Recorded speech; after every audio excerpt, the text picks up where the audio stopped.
Whew, bloomin' hell. Good evening, everyone. We out here.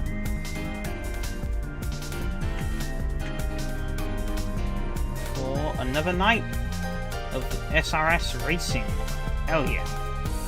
I am definitely on time, I am definitely prepared, I definitely haven't rushed to cobble everything together.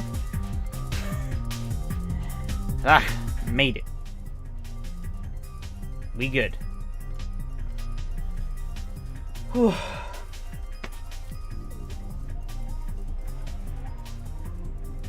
So yes, we are here with a brand new SRS Championship, which is pretty cool.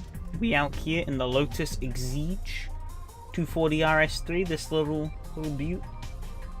And yeah, we'll be racing it across the next 6 weeks across American tracks. And I just noticed I have goofed the title. Because it's still the title from the album. I'm smart.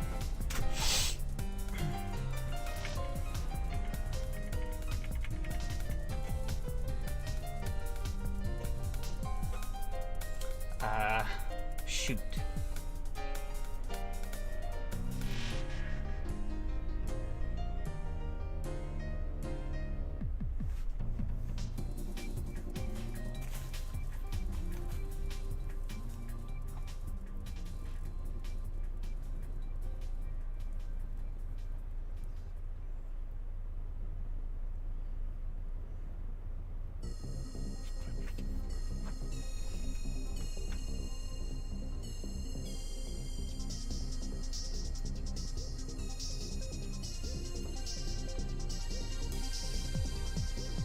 I don't actually know what to put as a title for this. Poo.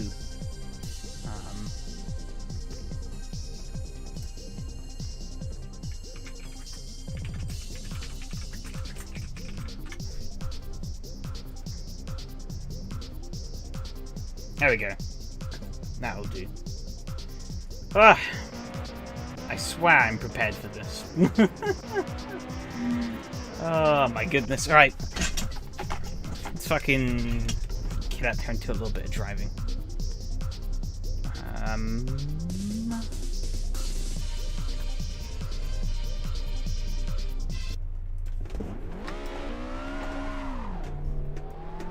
Cool. Oh, was planning to have had a little bit more done by this point in time, but I've just been busy. So, I'm behind, which is always fun. Get traction control on this thing, because we don't need it.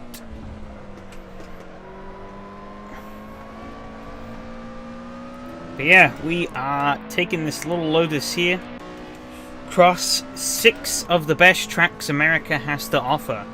And it should be a lot of fun, I'm hoping.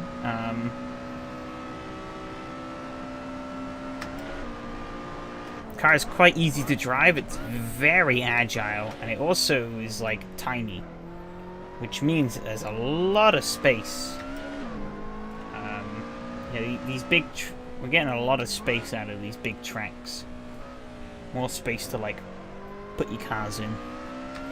So we should have some exciting racing, hopefully.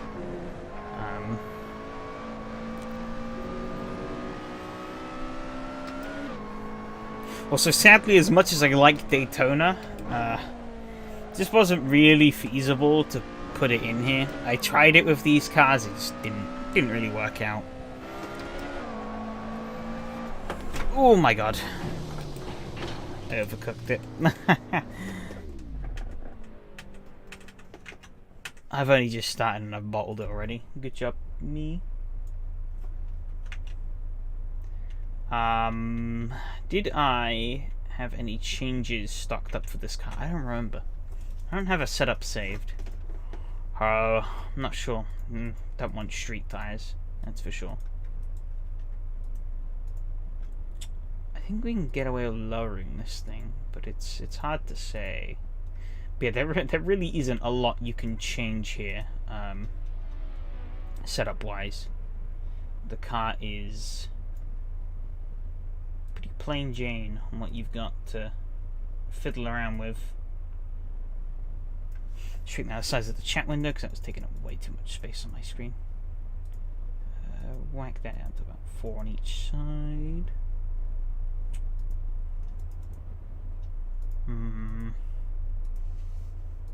Curious as to what happens if I lower the brake power.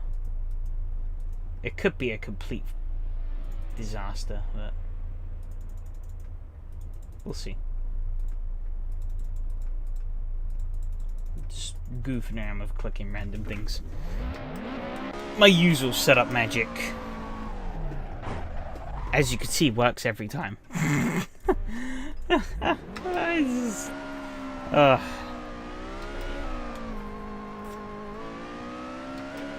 Bloody hell.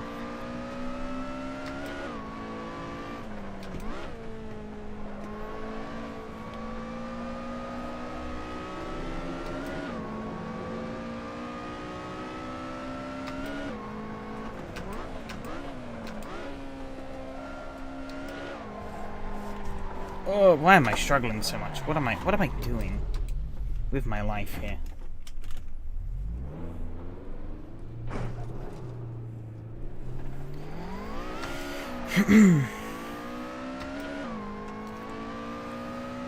Holy cow. This is gonna be a long night if this is the president I'm setting now.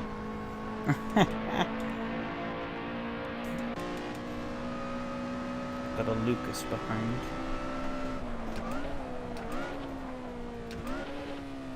Car still has astonishing brakes. Even this is on 90%. It still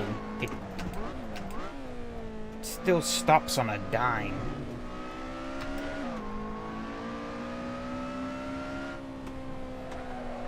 Madness. Absolute madness. Little car, big chance it's going to be an interesting series. Yeah, I hope so.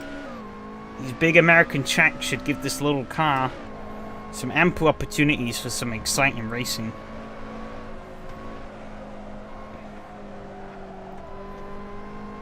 How you doing on this fine evening, Mr. Martin? Because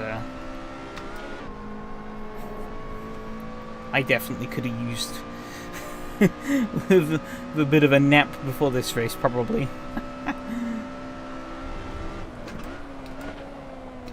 Okay, now I can feel where the brakes don't quite work as well as they used to.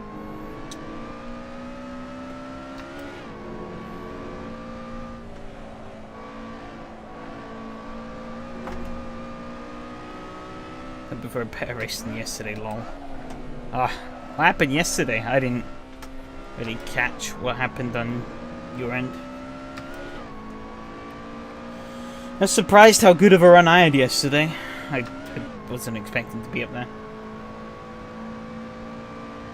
Ironically, I tried to sit in an Exige at a motor show too tall. It's unfortunate. I'd probably be about the right size for it. Maybe. I don't know. I'm on the shorter end of the spectrum. Most driver I am blame the setup. Blaming him on feeding you another dud setup.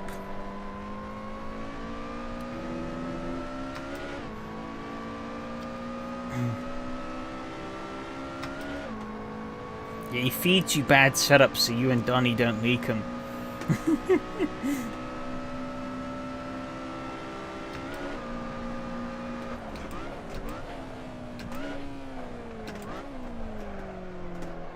Can't blame him today, made from scratch. I mean, there isn't a lot to change on this car, so there should hopefully be pretty close with the default compared to whatever homebrew nonsense people have cooked up.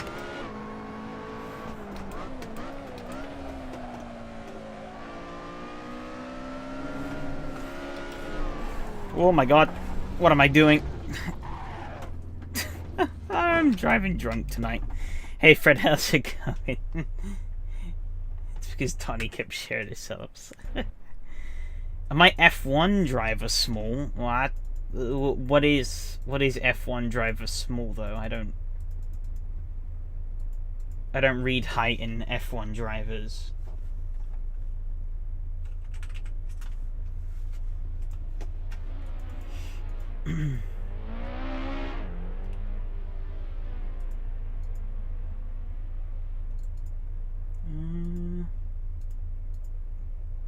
Get a little bit more at the front. Sod it, why not? Bump that back up as well. Let's try. I want to try something a little lower than 100% though, because if anything, I almost felt that felt a bit better. I'll try 98. And we shall see how that goes. Sonoda's 1.59. Okay, well I'm taller than that.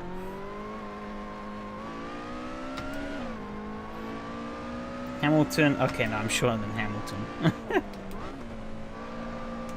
I think Hamilton's about average height for a UK male, actually. Around about that sort of height.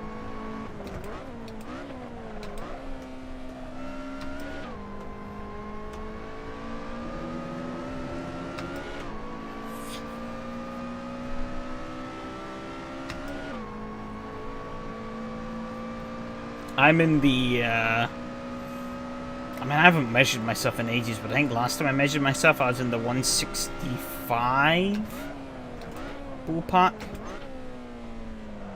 According to the National Office of National Statistics, the average height of a man in the UK is 5'9", 175 cm. Yeah, well, a woman is 5'3", 161. Yeah, I'm 165, I think, or 5'5". Depending on what units you want to read. Yeah, I saw you die there. Rip. Island of small people. Nah, you guys are all just fucking lanky. 6 foot and a little bit. Yeah, he's lanky as well.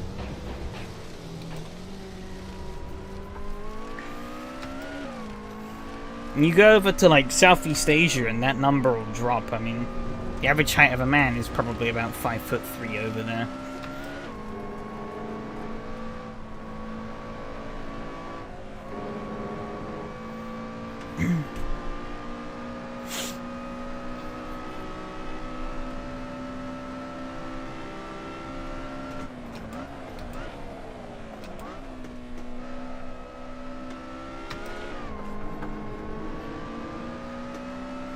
This little car has some kick if you're not fully careful with it. She bites. She also only brakes in straight lines. Piss.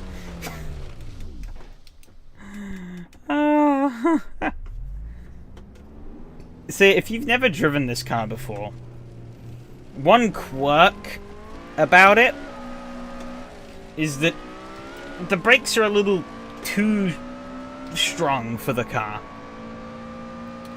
And so when you hit I don't know where the bias is set by default, but you can't change it, so you're fucked. Either way, if you can't deal with it. But basically, when you hit the brakes, this car does one thing and one thing only, and that's go dead straight. You can literally only brake in straight lines. Also, you have to keep the ABS on, because if you try and brake without the ABS, that happens. I only lightly dabbled on the brake pedal, and I'm smoking the tires up into the corner.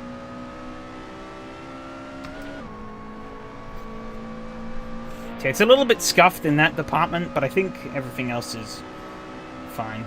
Passport says 183, whatever it is in feet and inches.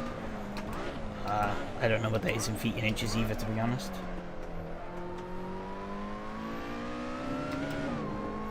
I just know my height in both, so I can give it in whatever people ask me for.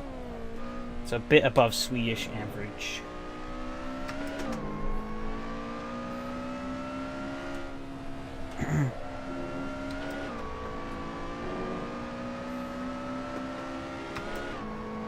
I guess that's probably about 6 foot.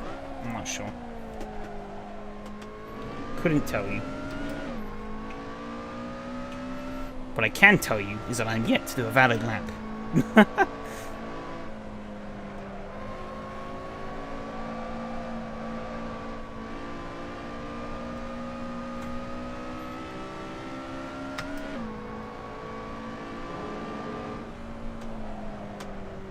Why did I brake into that corner? That was so stupid. I was like, oh yeah, I'll brake a little bit. That'll help rotate the car through the corner. that was a funny joke.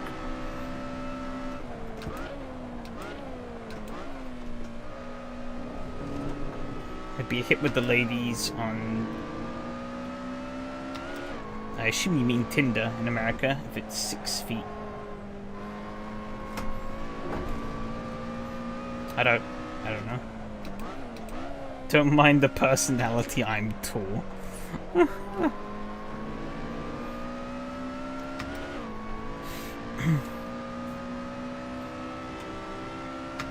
Hey Tim, how's it going?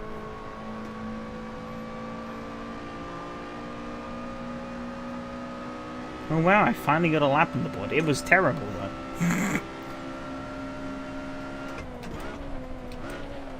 Can definitely go faster than that, I'm pretty sure. I don't know if I drive like that though. God, you'd almost think I'm fucking driving drunk tonight.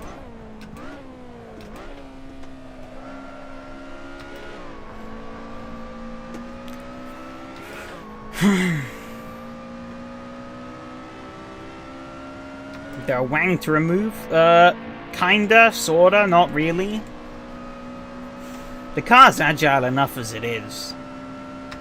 You can't change the wing, it's just fixed. The only real way I could ask the car to be more agile is if you could actually turn it under braking. That would be perfect, but you can't. So, you have to line the car up right and then just hit the brakes and hope for the best. I don't really know why I'd want less camber. I mean, I can put less camber, but I don't think I really need it at this point. The car pivots quite nicely as it is. Instead of here, I'm just putting a dabble of throttle on and I'm already getting sideways through that corner.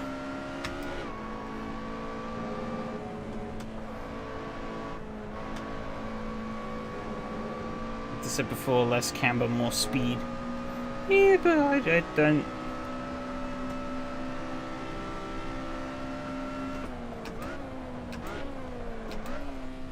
I don't think it's going to help me out too much.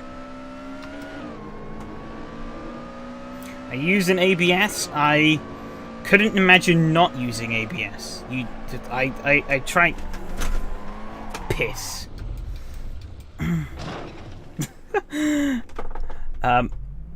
you want to rock it in a straight line or not? I want a car that I can drive because apparently that's proven to be difficult for me this evening. Yeah. I wouldn't want to drive this car without ABS. Also, apologies if you hear any clanging. I need to recalibrate my wheel. I unplugged the wrong thing. So that crashed knocked my wheel out of line. Yeah, you turn ABS off in this car and it immediately locks up. So I'm not a fan of that.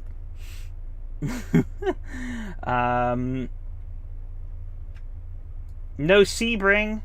I mean, maybe I would have picked Sebring, but the mod on RaceDepartment's kind of poo. So, I don't know. I ain't a fan of it.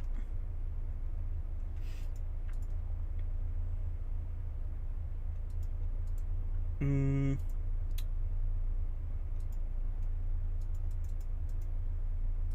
think. I guess I want to drop these down. I think that was the numbers it was giving me. I don't know. That might be that, actually.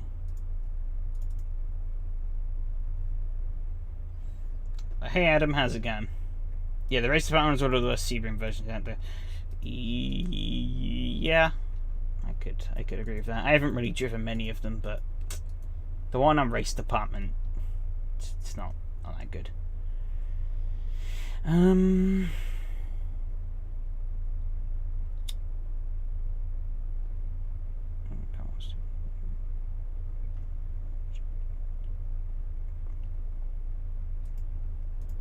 Try dropping this down.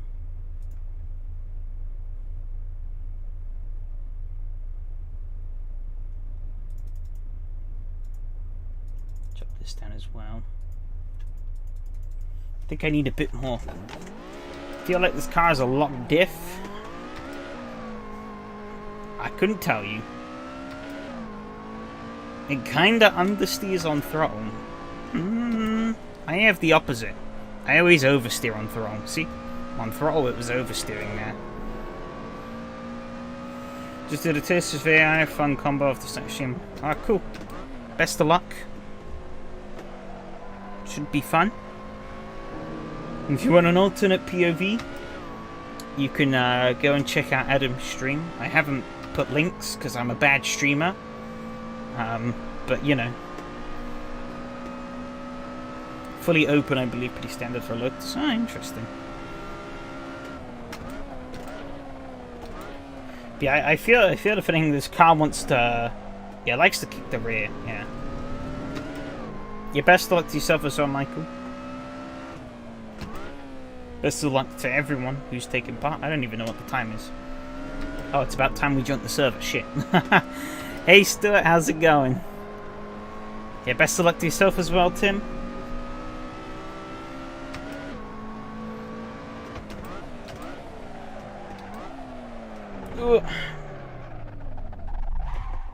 Yeah, best of luck to yourself as well, Stuart. This should be fun. I'll be a good person linked to happy. 28 cars, really? What's the traction control for? It's for turning it off. That's what the traction control is for. 28 cars. Wow. Yeah. Holy shit. 2 splits.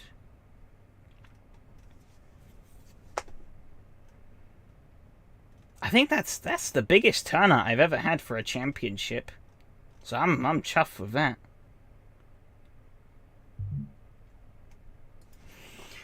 Good mix of classic names and new names. Oh, let's get into the server. If it's up, it should be.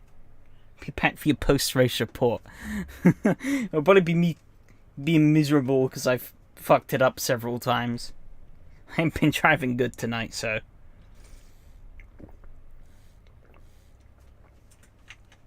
Oh no, what?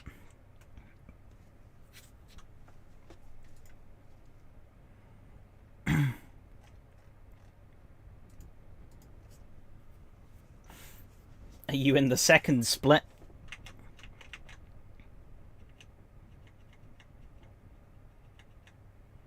I'm guessing by your oh no.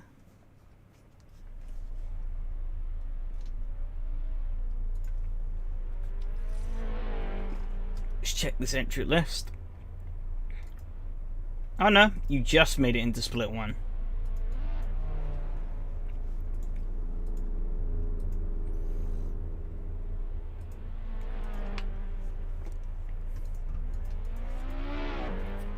Alright, I need to drive. So I could not make a complete fool out of myself in the race. Maybe split 1 was the oh no. Yeah, but he raced in split 1 all of last season. Unless he was hoping for an easy split 2 win. Having to drive with you crazy people. I don't know what you mean. We're only the most sane drivers out there.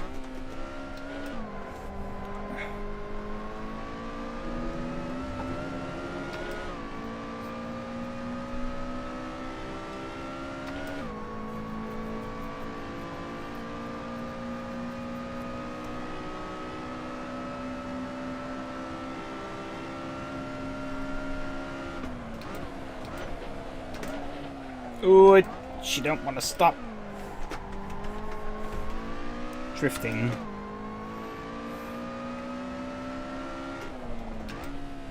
I think I need to be less aggressive on these upshifts.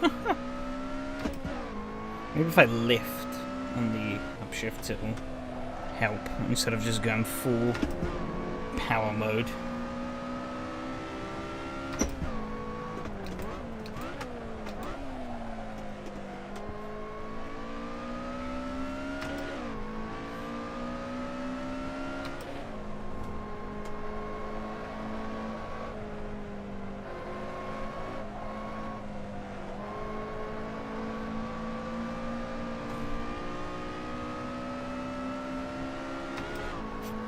I find this car only oversteers under throttle, so I'm not quite... I fucking licked the brake pedal. Oh my god. That was a pure idiot moment.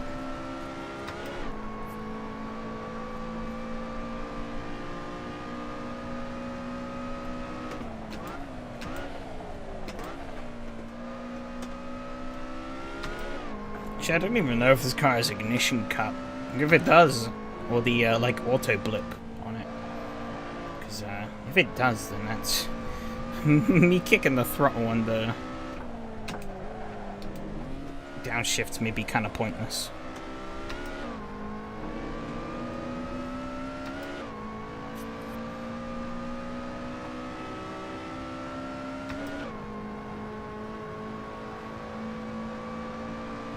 Mateus seems to be an absolute missile in these cars, so I guess he's going to be the one to watch.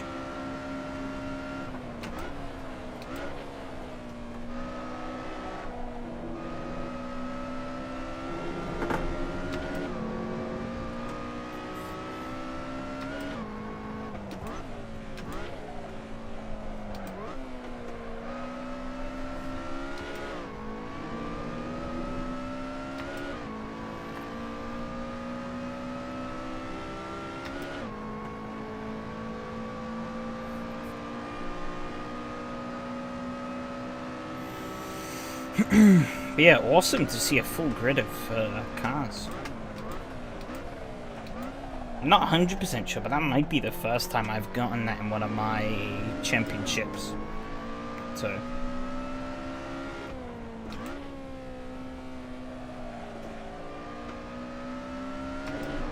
off to a good start.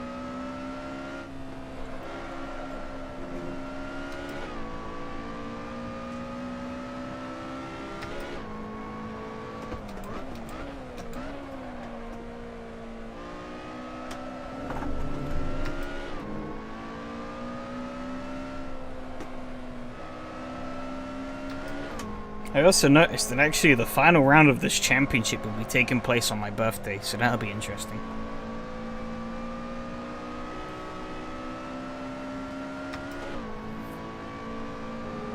Because, I mean, chances are I'll just be... I've done it again! What am I doing into this corner? I'm fucking... I've lost it. You know, I've lost the bloody plot.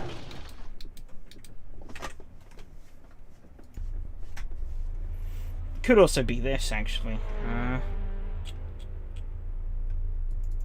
Try ramp this back up to 12, and we'll see how that goes.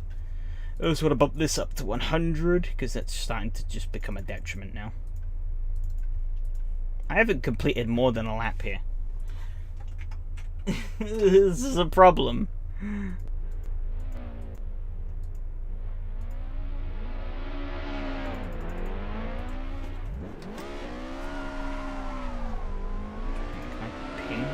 Pin that. There you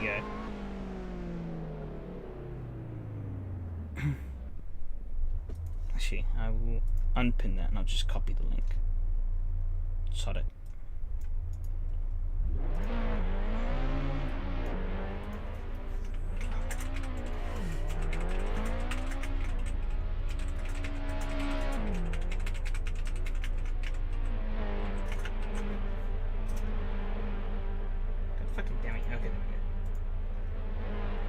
There we go.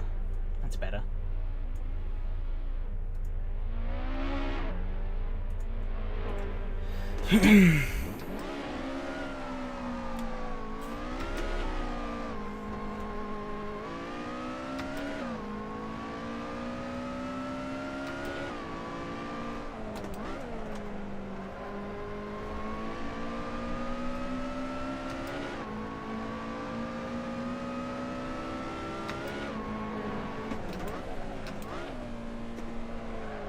I've cucked it already. Good job, B.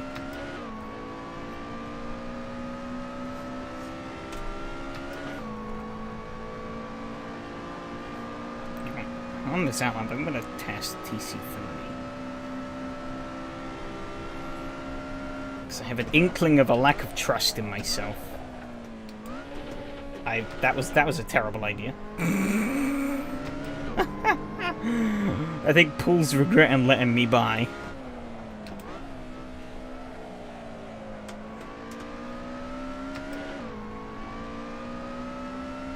Oh, there's a wild Michael off.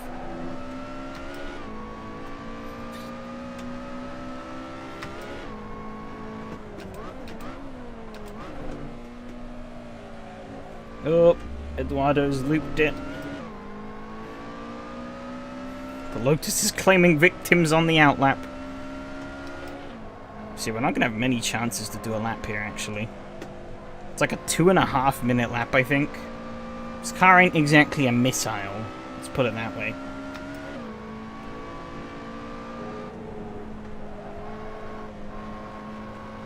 There we go. Finally fucking made that corner.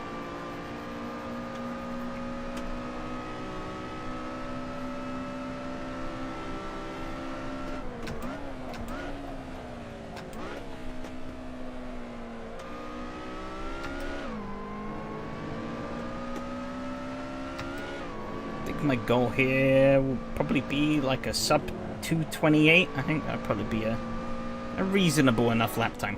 What is this guy doing?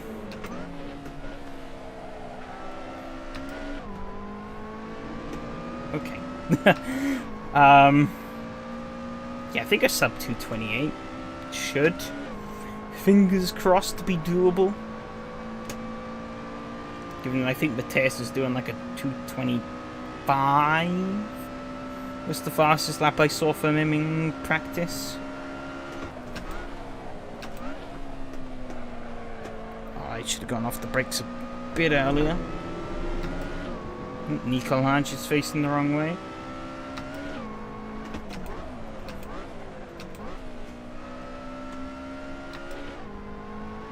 Oh, Alexi's also off. This car is biting. The little Lotus is may seem all soft and cute on the outside, but it's a bit of a ferocious beast on the inside. I am not stopping for this corner. Apparently I am. Okay. If content manager is to believe, don't go over 8,000. Okay.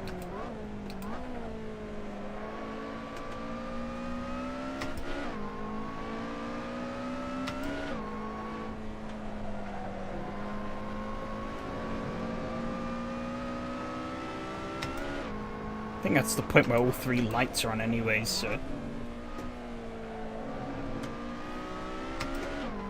And that's kind of what I've been using as the shift reference.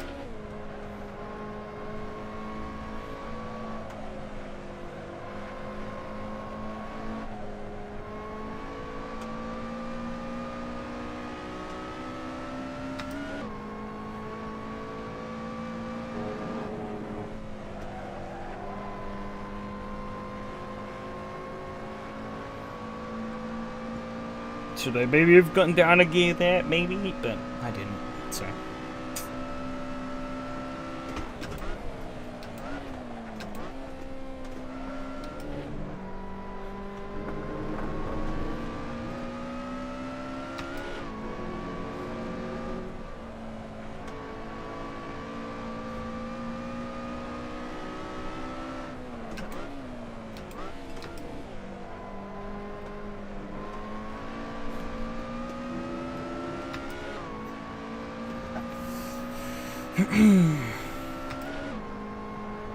Well, them two going side by side up into the finish their laps.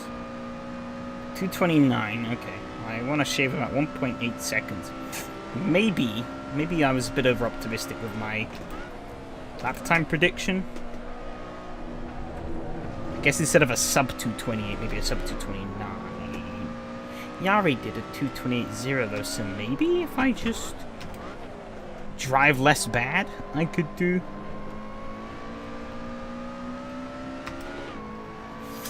A low 28 at least.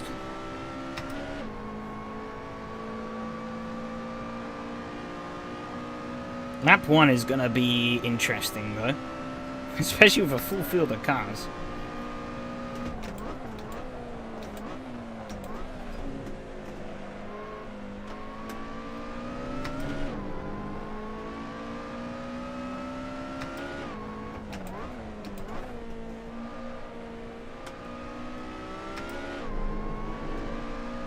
Hold up, Evgeny. I will look at that in a sec. I'm trying to not screw this lap. Wow, did YouTube really censor that? Oh, that's so dumb.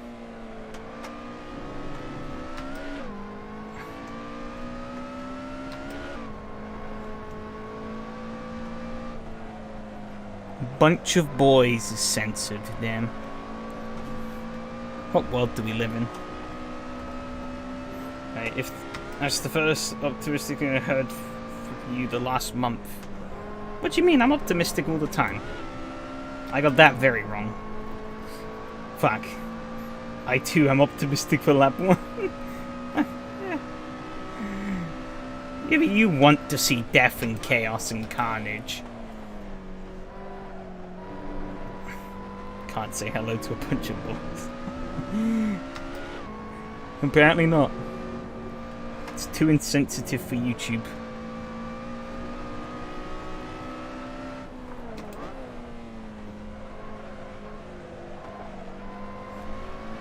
Oh, maybe could have gone in the power a little bit earlier there. Was too hesitant.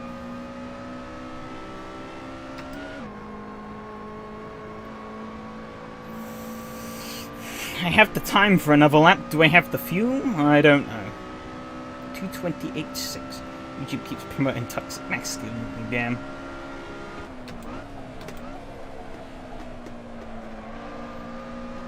Indeed. Can't be boys, you have to be men.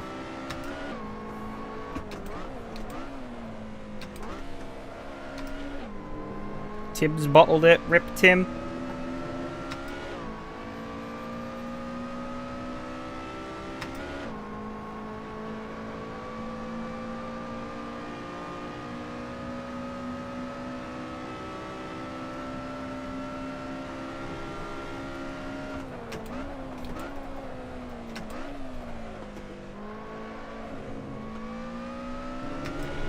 I suspect the aliens will be having a field day of this car, though, because you can gain a lot of lap time, I feel, from being able to slide the car just right through those corners. But I don't have the talent to quite do that.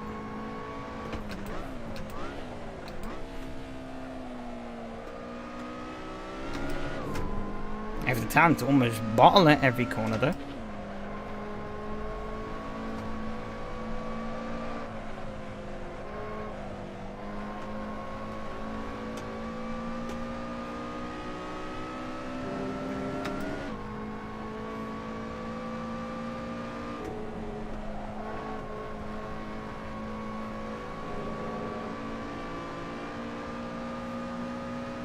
Going to 12th. My fuel horns are. I think I should be able to go faster.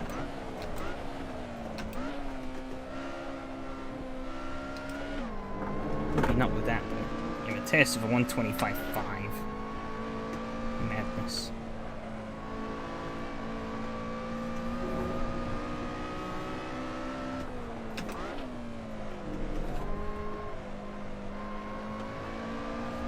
A bit too much of the rear slipping out there.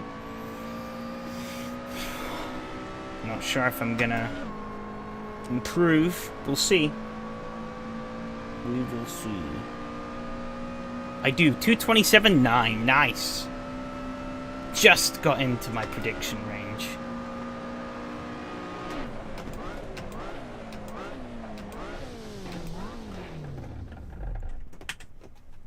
There we go.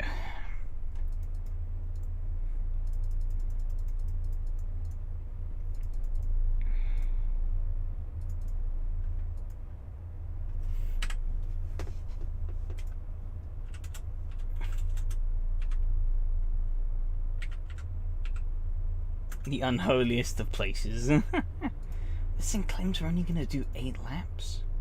Or 9 laps, I guess. Ooh. I'm going to put an 11. Oh, someone's driven into the wall behind me. Who is that? Oh, I think they've walked back to their box. Oh no. Who's this? It's this cheeky bugger.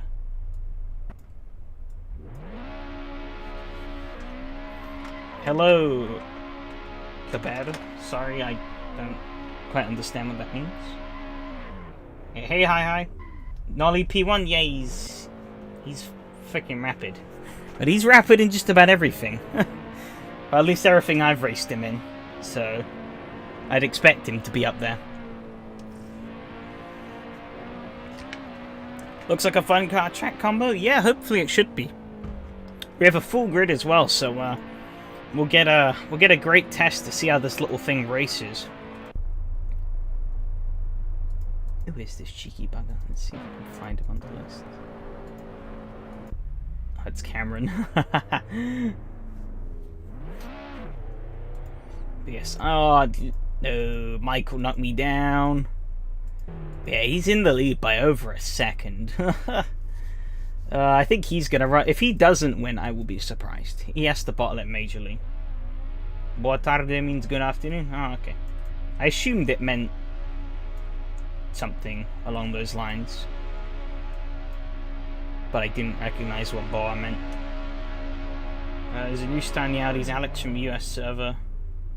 Well, Alex from US, never raced him. He mopped the field yesterday, 2 seconds a lap. Damn. I don't expect to do anything good in the Audis. I'm not good with front wheel drives, and I don't reserve much faith that I'm gonna do anything good there.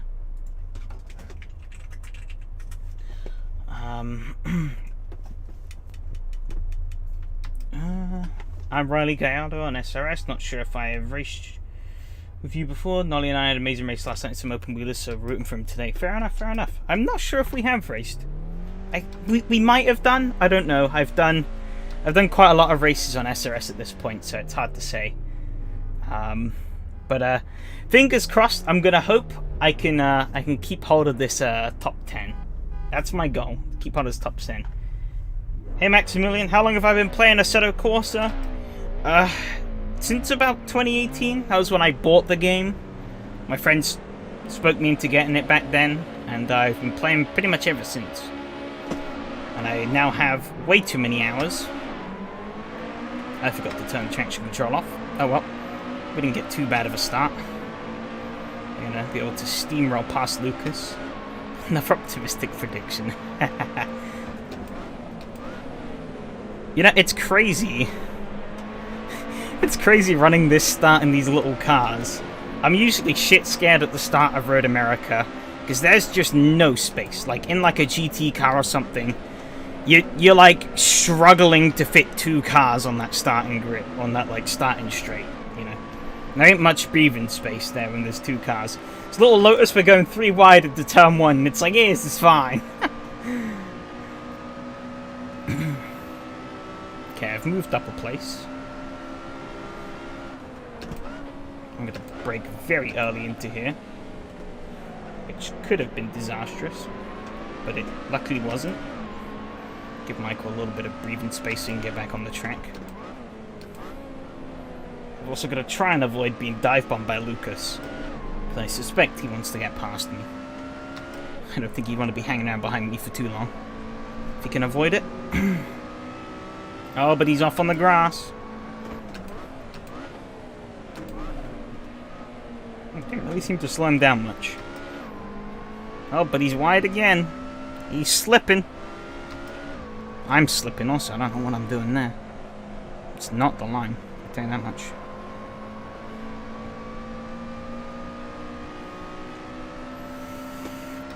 Whew.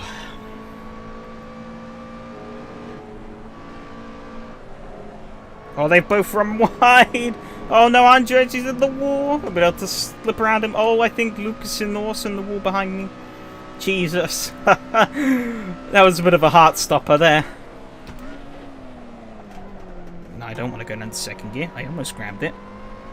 That would have been a terrible idea. Alright, Mattia up next. Don't think I realistically probably shouldn't be overtaking him, but if the opportunity arises, why not?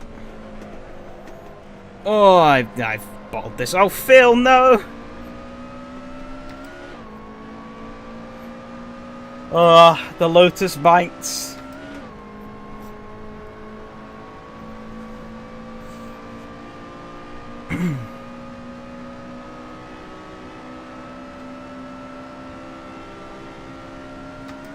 So much death, I love it. Oh, I almost missed the break as I'm reading that message. Oh dear. You're not the only one who hasn't completed a full lap here. Oh, well, I guess maybe not.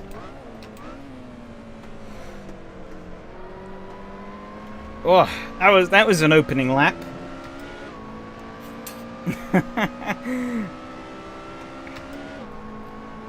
That's the thing with this Lotus.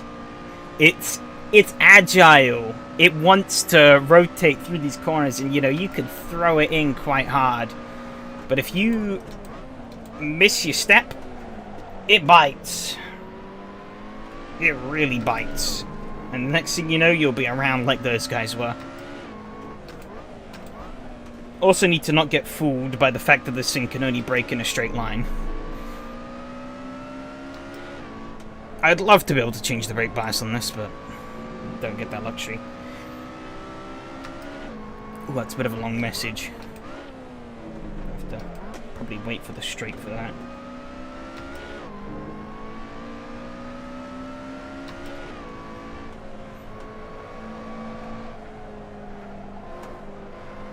I bought steering wheel 2 months ago, and I'm rookie player. Maybe you know where I can get knowledge how to race better in Assetto. Yeah, some YouTube stuff on like the SimRacing fundamentals is good. But yeah, I'd say, yeah, start off in something slow, like a MX-5 Cup or something, and, get comfortable with that. Use that to learn the ropes of the physics. And, just spend some time, drive around on your own with AI, just to kind of get a feel for AC, or whatever sim it is you're playing, and, get comfortable with it. Don't drive the Porsche Cup car. Yeah, I think one big rookie trap in sim racing is that people see all these really awesome cars when they first boot up the game. They're like, oh, I want to drive this Lamborghini, or this Formula 1 car, or this Porsche 962C Group C car. And they quickly realize that these cars ain't so easy to drive, and you kind of hit a wall. So it's always best to learn the fundamentals on something pretty smooth and easy. And that's pretty slow. And then you could sort of start, once you get comfortable with that, you could start building your way up to bigger and better things.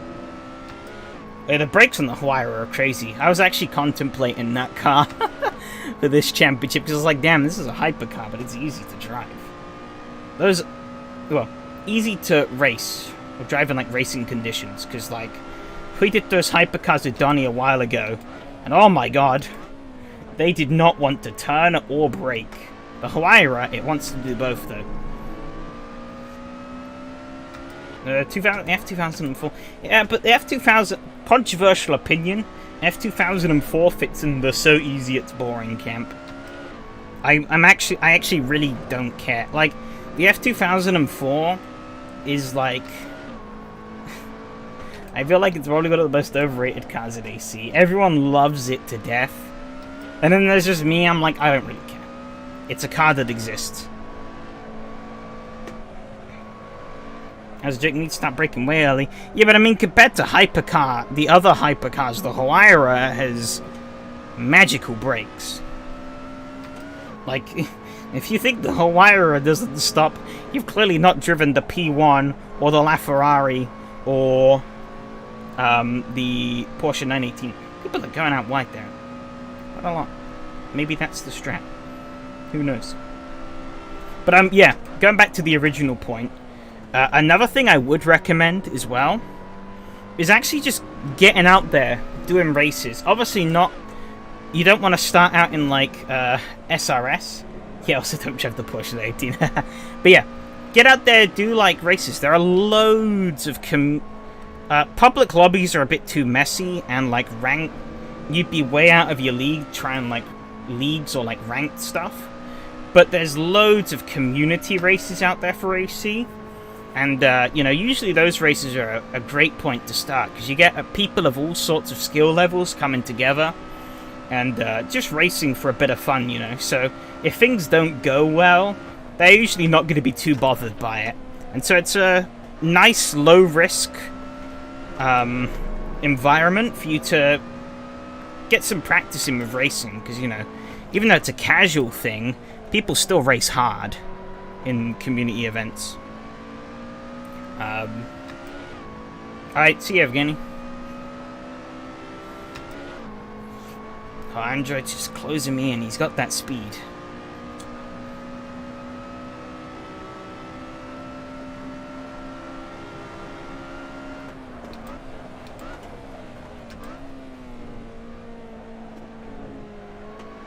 I'd say don't be afraid to sign up for SRS, even if you are a newbie. Just do some practice for the races, then you can take a look at the replay and see what the faster guys are doing. True, but I think it can bring on a lot of nerves.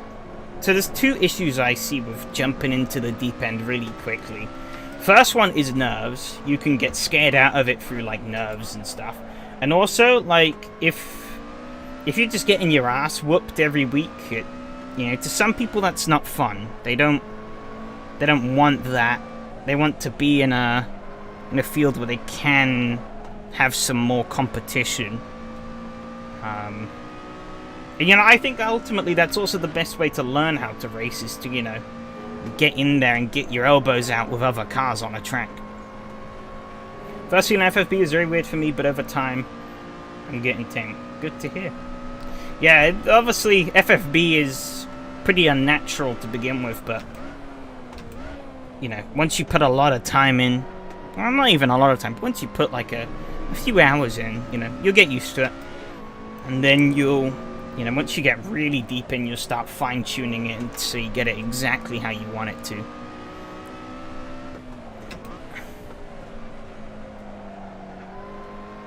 And that's when it's pretty much perfect. Ass whipping is how you learn in life. Yeah, but some people don't find that fun. I think in racing, getting your ass kicked is fine, as long as you also have a little race of yourself. You know, because I think, well, I've seen this happen many times, is like beginners get into sim racing. I have braked way too late into this corner. Android is likely going to swing past me, because I've not been paying attention to what I've been doing. He's not going to risk it. Interesting. He's probably going to hope he can get me down there. Actually, it's probably not a bad idea. But yeah, I've seen it happen many a times where, you know, people get into sim racing because they want to try it, you know, they want to join in with their friends, have some fun. And then it quickly becomes apparent that, you know, they're like 4 seconds a lap off the pace every lap sort of ordeal. And, you know, they start to close that gap up, but they don't close it up as quickly as they want to, and so they end up just giving up before they've even gotten anywhere.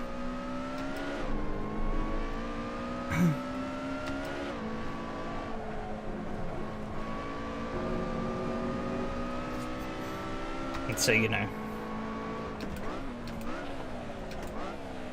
I think the first thing should always be focus on having fun, and then, you know, once you've found your fun, you can then start getting competitive. I mean, the only reason I do SRS is because I find it fun. I don't really care about the competitive nature of this, you know.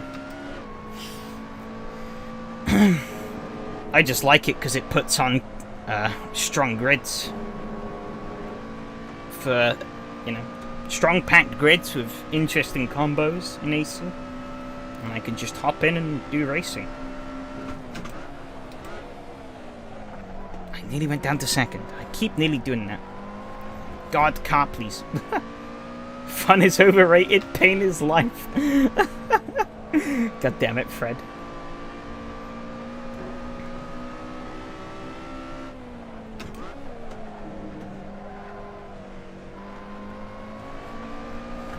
Oh my god, what am I doing? Do I have my favorite racetrack? Ooh, that's a good question. It's a good question. It's a very tough one to answer as well. I like a lot of different tracks for a lot of different reasons. And I really don't know if I could really... He's going to send one. Hope he misses the corner so I can do the old switcheroo. He's not going to. And I almost spun again. Down to P5 though, it's not too bad. I'll take it. Better than what I was expecting anyways. Yeah, ooh, I don't know. Yeah. That's the issue. A long way of saying Avas. No. No, sorry Fred, but Avas isn't in one of my top lists. Maybe for like absolute batshit crazy tracks, maybe Avas would be up there, but... Oh no, yeah. As I said, it ultimately depends on what kind of car I'm driving, I'd say, as to what tracks I like for those kinds of cars.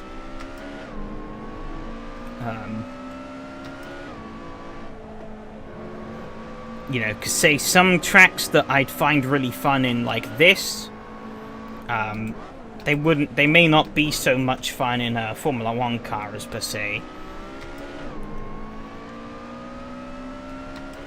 I mean, to be honest, Road America is fucking fantastic in a Formula 1 car. Road America is fantastic in everything, so. But yeah, there are a lot of tracks out there that I like a lot. This being one of them, Road America. I don't know. I guess if I had to pick a favorite, I'd have to put national bias in, and it'd either have to be Thruxton or Croft. But I think Croft would maybe just edge it out. Thruxton mainly because of its locality, to me.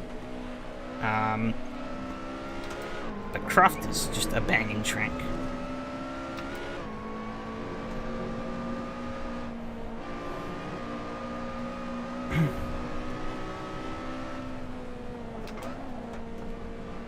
Ooh, but also, see, now that I'm thinking of it, I'm like, I keep thinking of other tracks that I really enjoy, you know?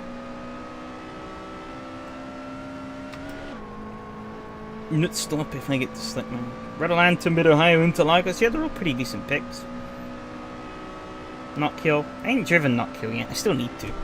I don't know anywhere where to get, or where I would find a decent version. Actually, that's a lie. iRacing, but I'm not sure if I want to commit to iRacing again at this point in time.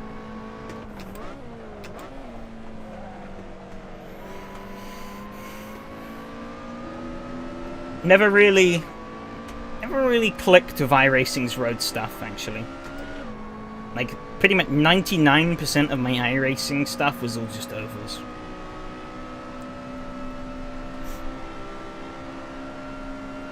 That's where I found my meat and potatoes in iRacing.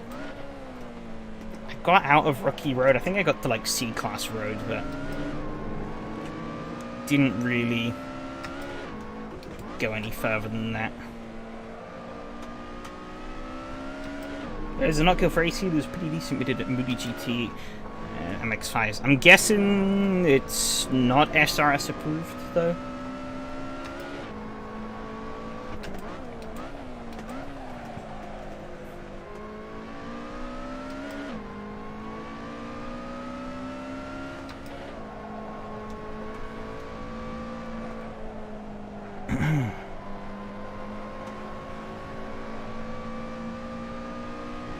Yeah, not for SRS, no. Yeah, I assumed as much.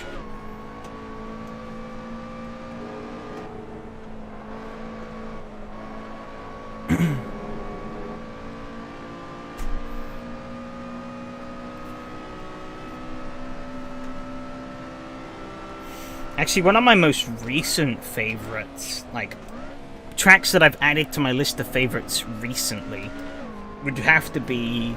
Well, actually, it's not even recent anymore. first drove it quite a while ago now, but it feels so recent. Would be MoSport. I went into that track, never practiced it before that race in the Porsche Cup a few seasons ago. And I immediately clicked with the track. And I bungled qualifying, and I had to start mid-pack, and I stormed through the field. Didn't win, but I just missed out on the podium, and it was so much fun.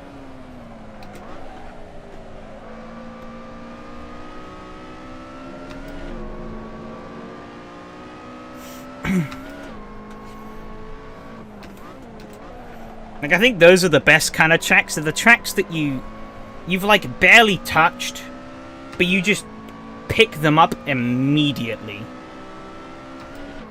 You know, those kind of tracks, chef's kiss. You know, MoSport just kind of suits the way I like to throw my cars around racetracks. So I just picked it up immediately. Same with Croft, really. I don't think I did too much. Oh, no, that's a lie, actually. James's BTCC Championship, which was over a year ago now. Crazy to think of. Crazy to think that this is my 10th SRS season. Or 10th consecutive SRS season. Crazy to think all that. But, yeah. That was the one SRS championship I actually put some moderate time into practicing for. And then I quickly realized that was a pointless effort. And so just stopped giving a hoot about practicing most of the time.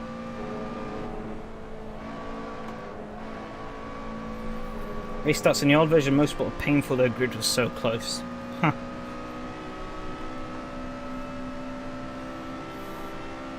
You know, I did try MoSport in the Estonia, because I mean, it's a rite of passage to try tracks in the Estonia. And oh my god, MoSport in the Estonia is like you're flat like most of the corners. You know, like you barely slow down. It's kind of ridiculous. That little thing just has so much grip.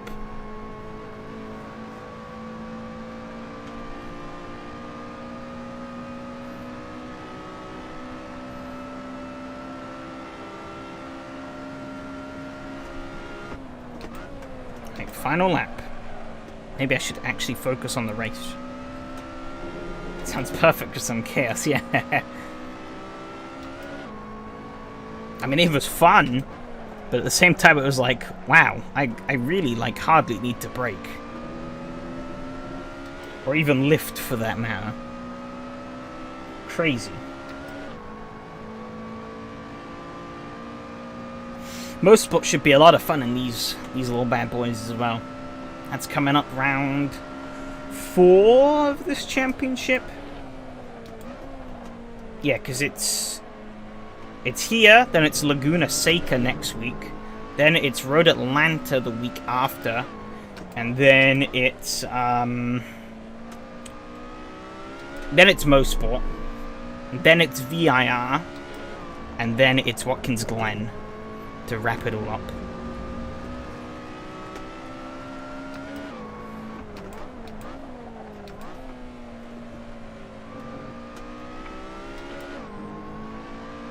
So it should be an awesome championship. Looking forward to seeing how it pans out.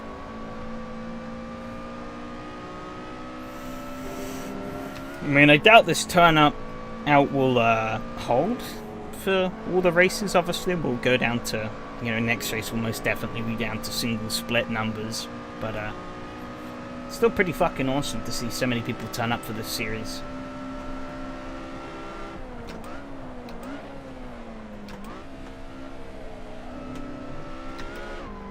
Could I say this beats out the Fiesta, though? I'm not sure. That Fiesta was awesome. I think I definitely struck a gold mine with that car. But this car is still good fun. I am going to have to settle for 5th.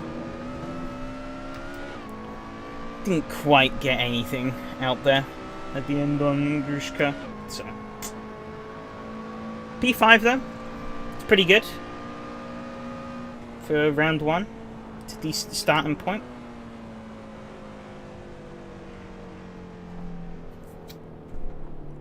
Especially given the fact I spent 90% of that race just waffling.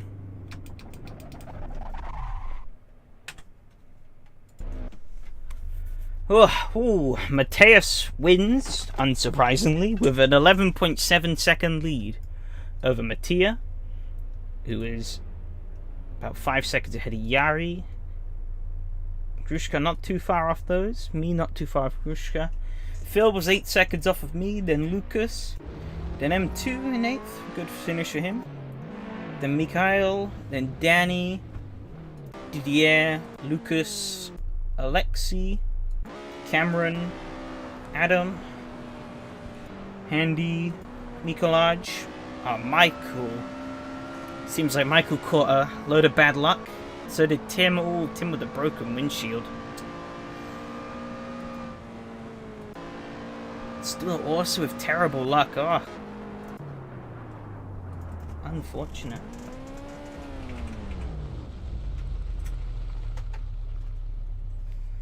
Andrzej Bronk, you have P4 at least.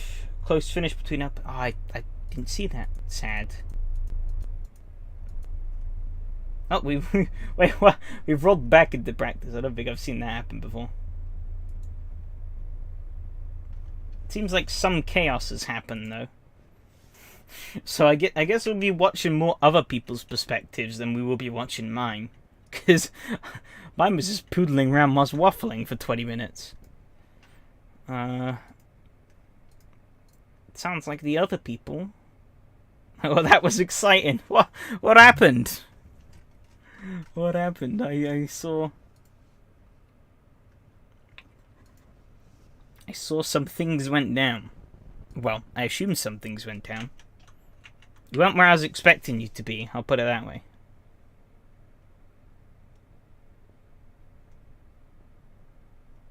What didn't happen? Oh no. You're not filling me with confidence here, Michael. I killed Adam, Stuart killed you. Oh no.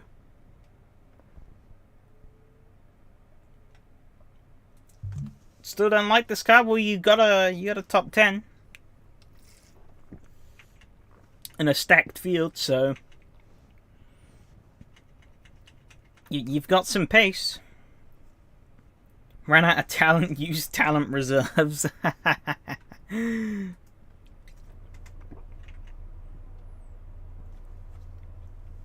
Alright, let's take a peek at this replay then. Could have gotten P7. Also, yes, I still forgot to use the skin app. Sue me.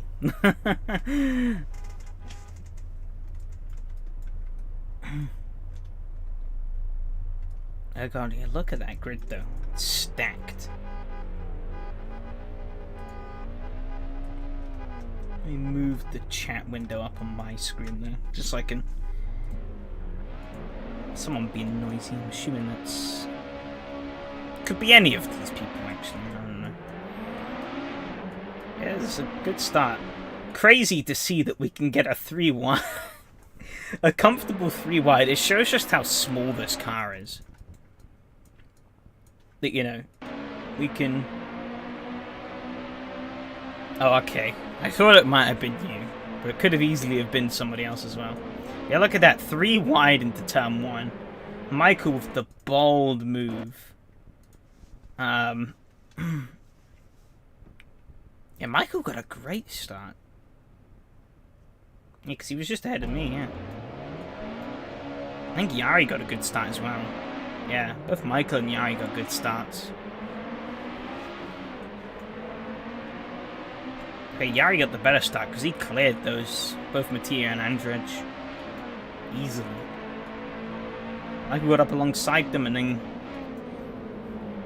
Oh, a little bit of a scuffle there. Nothing happened in turn 3, so you say everything happened in turn 3.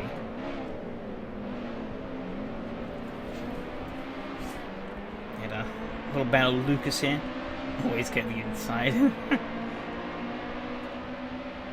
Line of stern up the front. Oh my god, the whole field is line of stern down here. That's pretty crazy to see, actually. Looks like there was some drama towards the back of the field, though. What happened here? Uh-oh, Handy. It looks like Handy and Tim have had a... Oh, no. Tim was already... Oh. Hold on. Oh, shit. What happened here? Oh, dear. Okay, they're all stacked. Handy starts moving out. Tim starts moving in. Both cars meet. And, AC ping pong collisions take over. Tim spins into Cameron. And I guess that kicks off a whole chain reaction. Oh, yep. Mikhail gets into the back of him. Paul has to go wide. And LPF and Eduardo. Cars scattered everywhere. Well, that was a lot less bad than it should have been. To be honest. I was expecting much worse.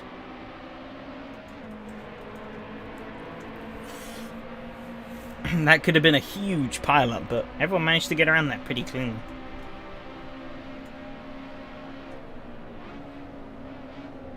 I was worried I wasn't going to get the car stop here. Yeah, Michael went. You went a bit deep there. Right, so, what happened? You said nothing happened, so let's see what happened. What did you do into turn?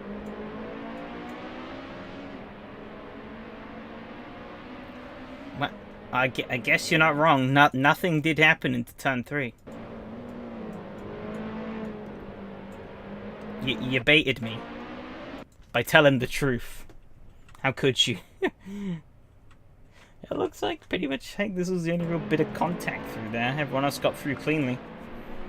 Usually that's where a lot of death happens.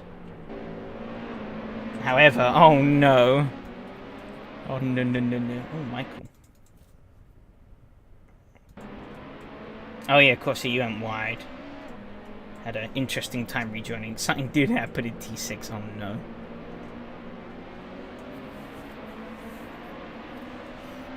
I'm not liking those words. Oh, holy cow. Bit sideways there. Oh. He didn't save it. Oh, there's another car spinning in the background. Let's pull. Oh, there's another car spinning, but they caught it. Wow, really? How many cars are sliding through that turn? Let's go. I've gone the wrong way again. Look. Paul gets sideways. Oh, he gets a wheel on the grass. Oh, Cameron gets a punt from Mikhail. Oh, is Adam going to make a move here? Oh, no, he backs out of it. I guess it's wise. Madness. And is this turn 6 in? There's a big gaggle of cars. They're about to congregate here. This could end in disaster. Oh.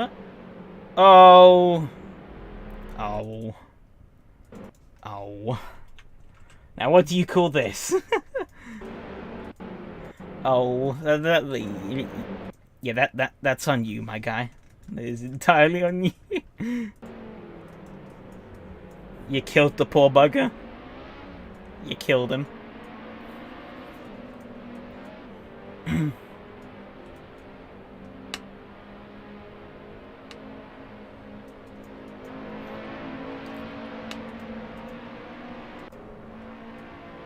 Oh yeah, both of these two went wide. Oh yeah, Grushka gets in the wall. I scared shitless. I just see a car pancake this barrier, and I'm like, oh no, I'm dead. But luckily not.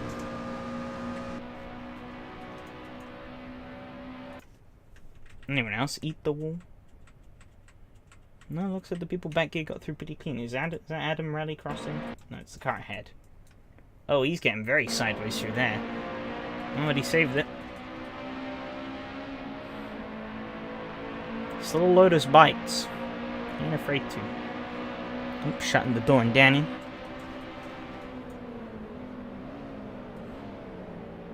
And sending it on Didier, but he's gonna go too wide, but it's not gonna matter. Because Didier's gonna fuck it up. And concede. Fair enough. I think on my side of things, not really much happened. Just drove around.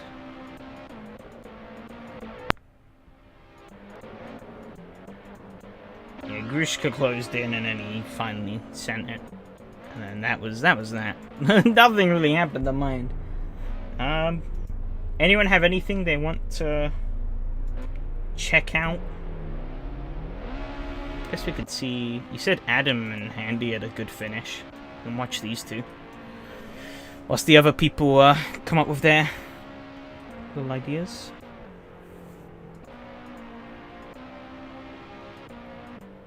Oh, Adam went wide off into the grass. Ooh. They'd be side by side.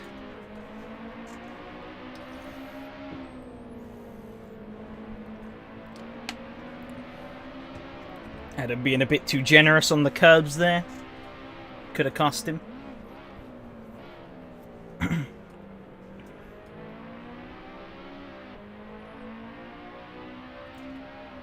Let's fast forward. I doubt much happened for it. Oh, Handy goes very wide. Darn. Q10 up to 6th and steadily went backwards. Oof. Yeah, I saw you'd slip back. Unfortunate.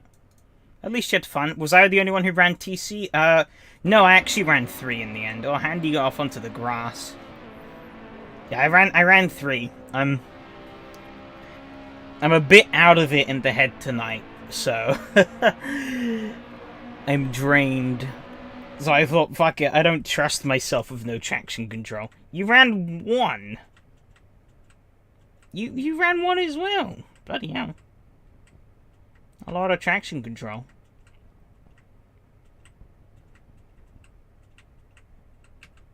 Better watching these two. Yeah, well, ABS. ABS only is either on or off. Oh, Handy braked really early there. Holy cow. Yeah, ABS is either on or off, and if you turn it off, you are just an idiot, because you lick that brake pedal, this car just locks up and goes straight. There ain't no stopping it.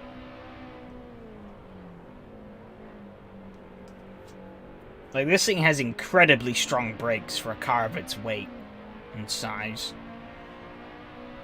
Oh, Handy's got the slipstream. He's pulling them in, but it's not going to be enough. Pretty decent finish between those two, though.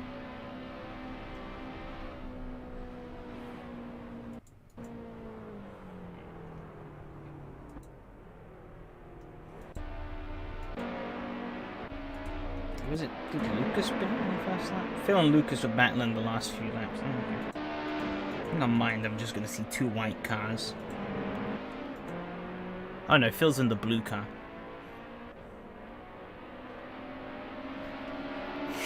Yeah, surprise. Oh, yeah, wait. I think Phil. Yeah, Phil was up at the front. Hang on. Yes, Phil was right up the front.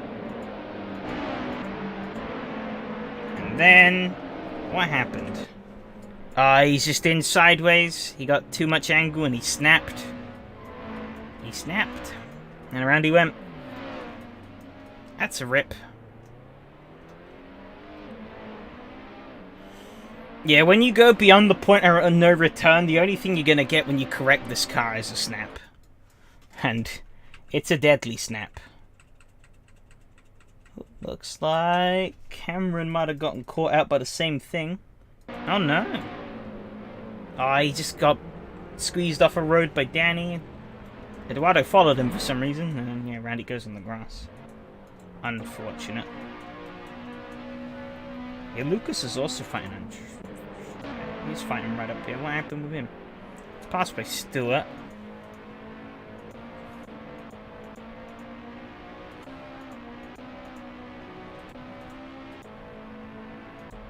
Oh no, Stewart. Oh, too much angle there. Oh, he just loses it. F. Oh, all the way around as well. That's exactly not what you want. Yeah, Lucas must have done something. I feel like. Guess maybe he just didn't quite have the pace. I don't know.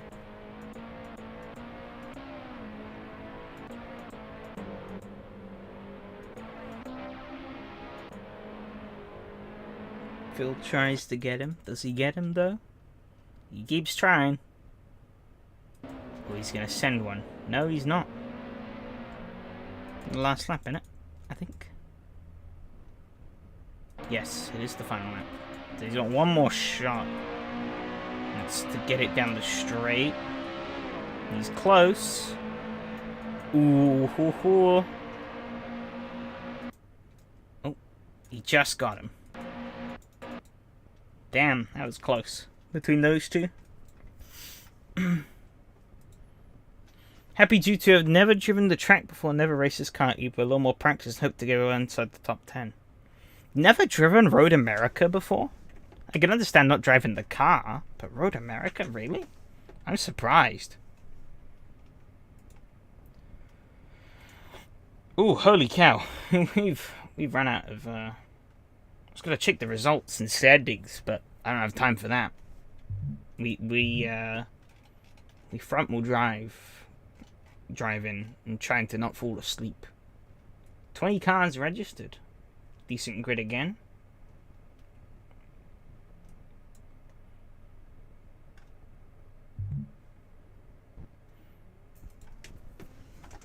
Yeah, I'm shocked, but yeah, you had good speed. I think it's more just getting that consistency, and then you'll be good. Good to rock and roll.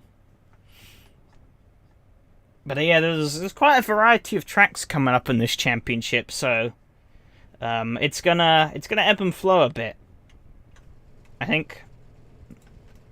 You know, some people are gonna be higher some weeks, other weeks they're gonna drop lower, and so on. So, it will be interesting to see how it shakes out.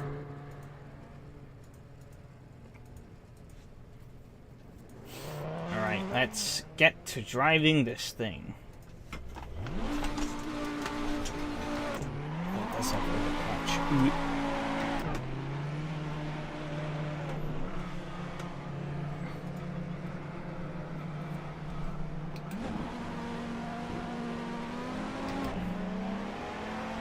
Sometimes you lose it every time win. God damn it. How has someone missed a corner in this car? I want to know. How did they do that? Excuse me, sir, how did you miss corner? This car is like so easy to drive, but it's not even funny. Evgeny, he's the one who put it off. How's he managed that?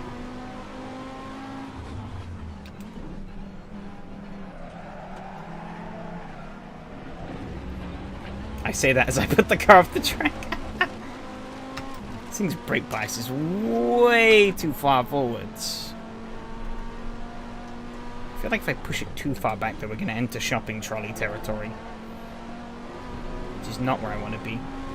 Oh, bloody hell, you put this thing on the AstroTurf. Rest in Pepper's turning. Oh, they've gotten a bit friendly. Yeah, I need to remember I'm driving a front-wheel drive. This thing drives wrong.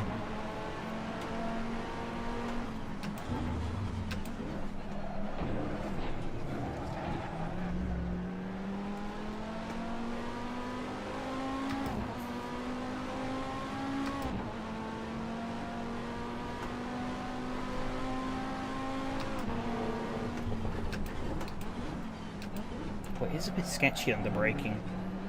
It could be because I pushed the brake by so... Fucking hell. You put a wheel on this AstroTurf and you lose all turning. And...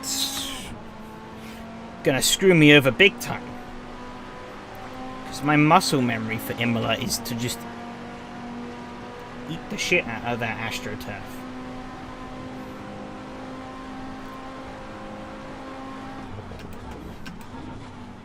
Send help.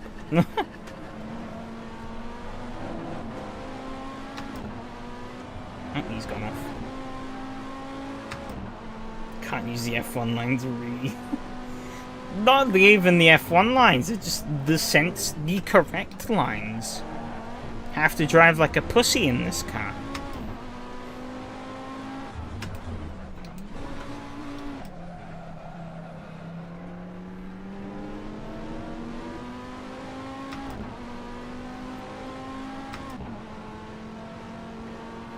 Also, lol, they removed the 2x tire wear for this series. It still has the increased fuel multiplier, but they removed the increased tire wear. Obviously, because it's front-wheel drive, and it would just absolutely slaughter its tires. Makes you feel better. 2 times I've driven this car, I haven't gotten along with it. Oh, don't worry, I'm probably gonna fall out with it as well. It's a front-wheel drive, so... it's only natural that I fall out with it at some point.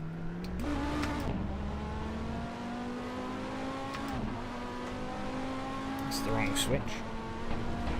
Try up in...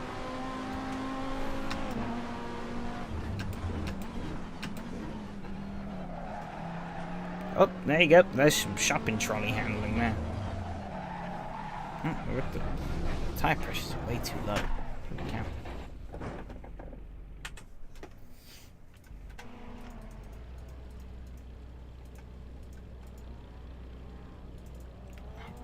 All around, it seems. I have no clue what the meta. You know what? Wang gone. We don't need Wang. Add some negative rear toe to the mix.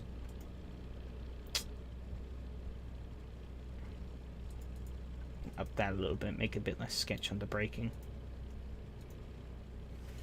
Hopefully. Maybe. We'll see. Do not put wing at 0. Why not?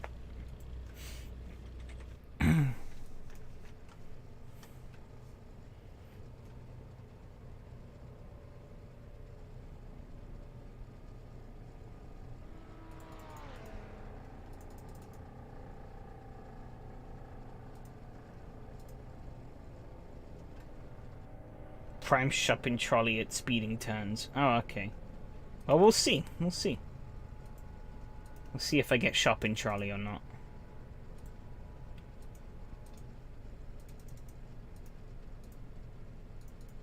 Bump up the front rebound a bit. Oh, that is quite low. That may be a bit nuclear, but whatever. That will do.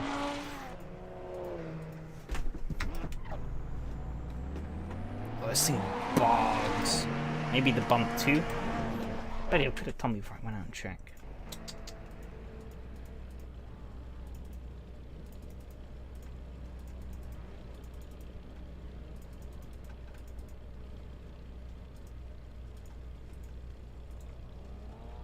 Guess we head out on the soft tires. And ruin the tires by spinning the wheels.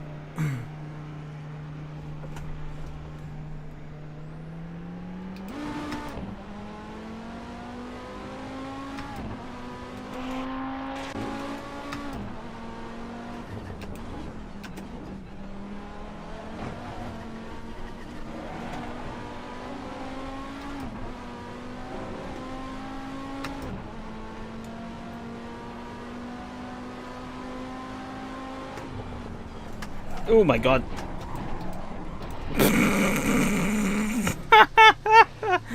Oh, I just stepped on the brakes and the car killed me. Fantastic.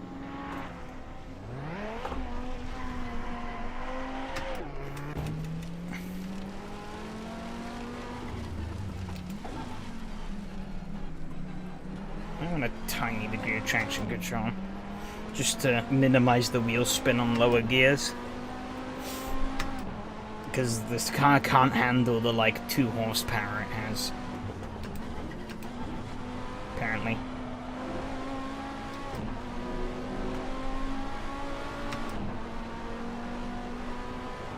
Dear God. Yeah, well, it seems like this thing might need it a little bit. I don't know.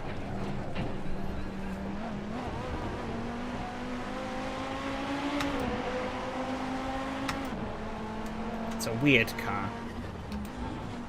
Now that I'm actually driving it seriously, its oddities are coming out full force. Still hate that you just can't turn on the AstroTurf.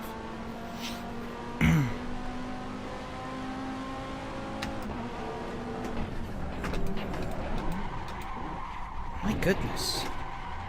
Thing is a shopping trolley under braking. It's not even funny. And I can't grip because I'm on the AstroTurf.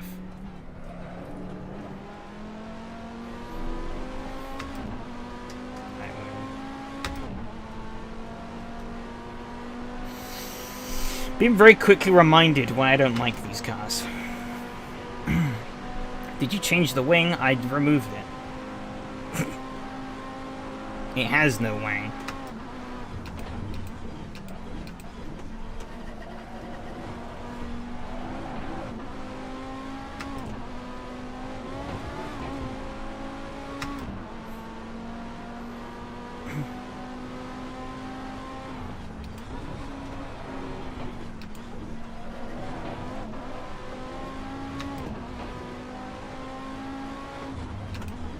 My main issue is with the car getting very sketchy under braking. It just wants to kill itself under braking. Yeah, maybe try and a click or two back then. I could just get used to it. Sigh. I love me understeer. Okay. It's not even funny.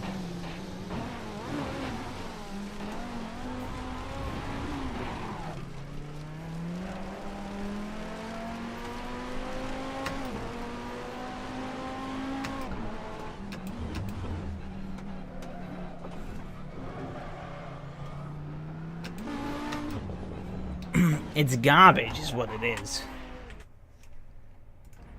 A-grade garbage. What if I invertedly just trim off front?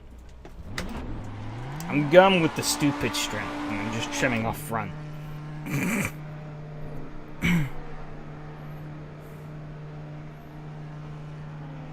think there's too much downforce.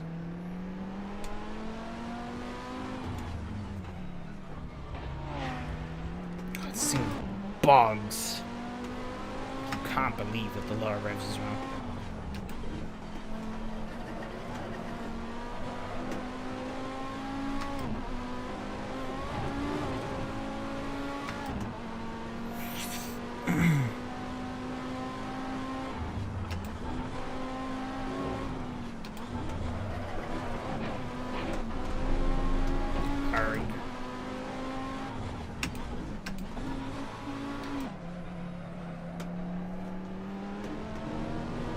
God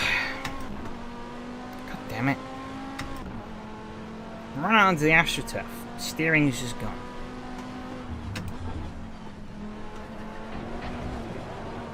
It's beyond mildly infuriating. It just is infuriating.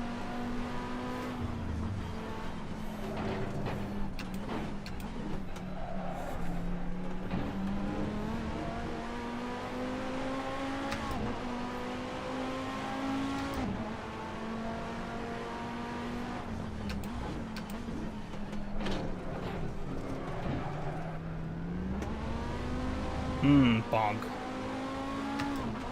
And no steering.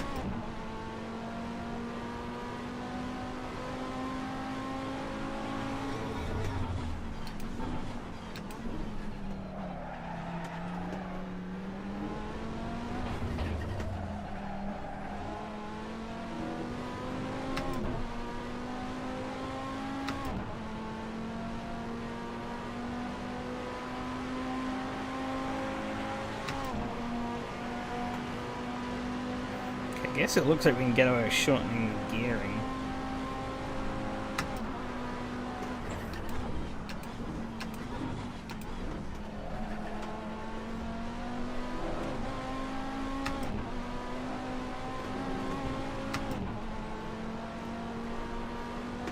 Because this car should be just a rocket in the straights, given that I have no wing on.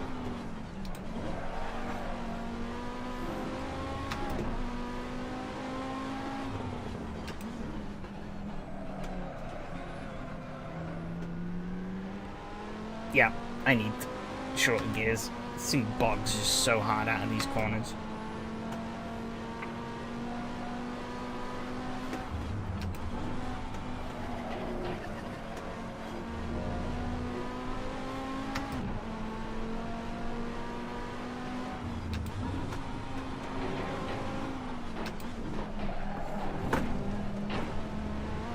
Oh, piss.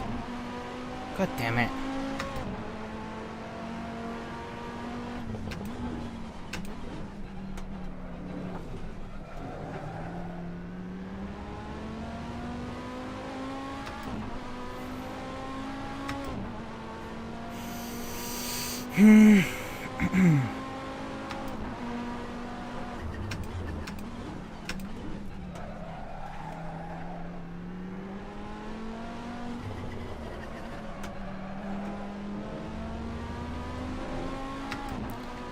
Gotta live with the setup how it is,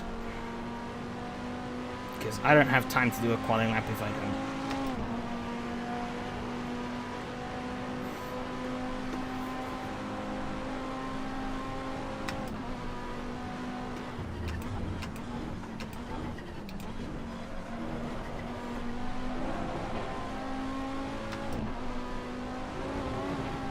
I'd be a smart ass by taking wing off instead of adding it, but I think adding it is probably the play.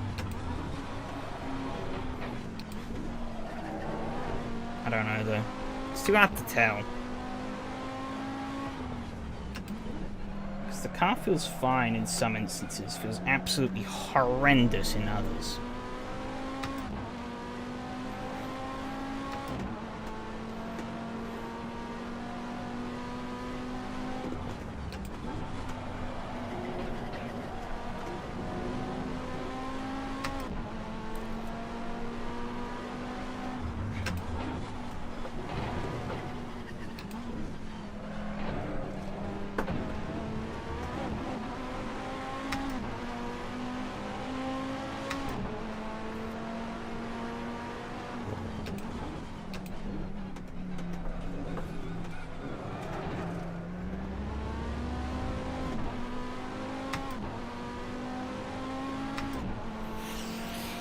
God damn, I already want to throw this thing in the bin. I haven't even done a race of it yet.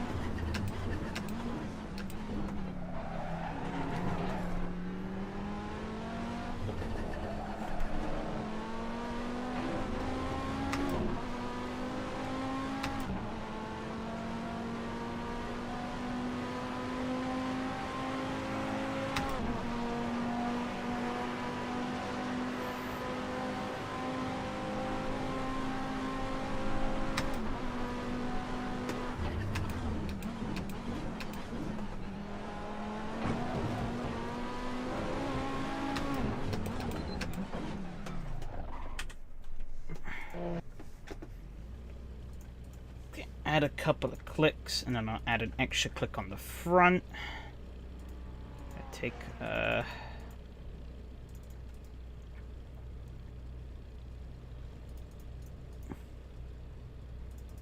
gonna lower this. I think.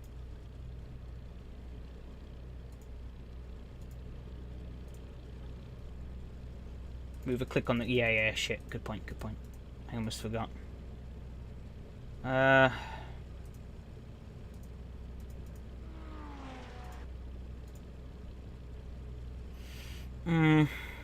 Maybe a bit too low.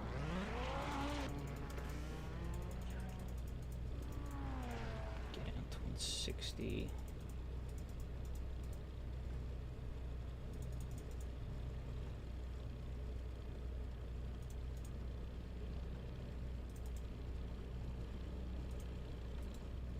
That should do better. 155 should be fine. I don't think so. Not convinced.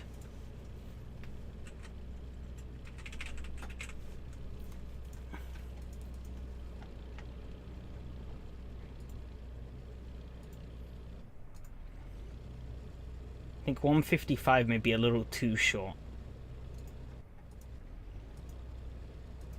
Medium tires? I have no clue. I don't even know how much fuel we need, to be honest.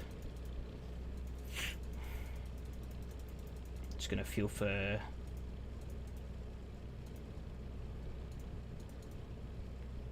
...12 laps. Yes. A little bit over. And then... need to raise the car up a click. 50 litres? No. I don't think so.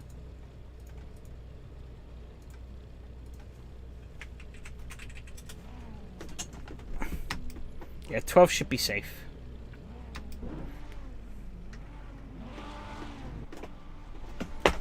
Fuck! I forgot this thing does not have a clutch. Ah! God damn it.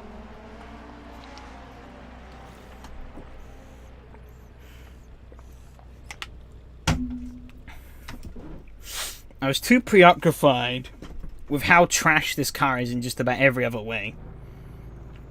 Bog. Oh, well, looks like Michael did the same. Hey, Michael. Fucking crap.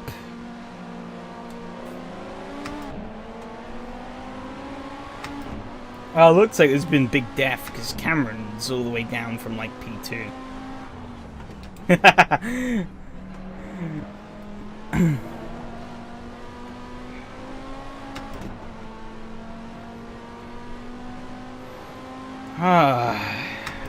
God damn it.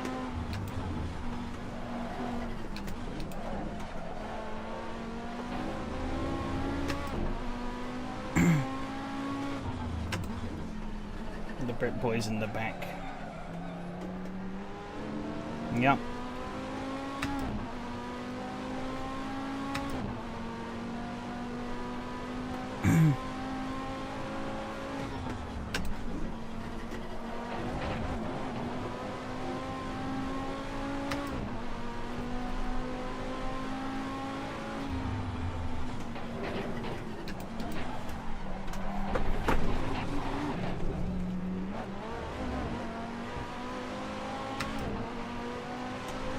Sent it a little too hard there.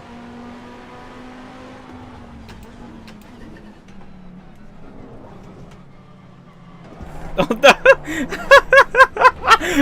Fuck. Oh dear. I tried. No, it's fine. That was me being silly. I guess I should have said. I probably should have said something, given that you're clearly listening in. What the hell? Somebody's just... What? Okay. Yeah, that was my fault, yeah. Yeah, no, I was serving a penalty. That's why I was slow.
Okay, no penalty this time, so I can take the corner like a normal human being.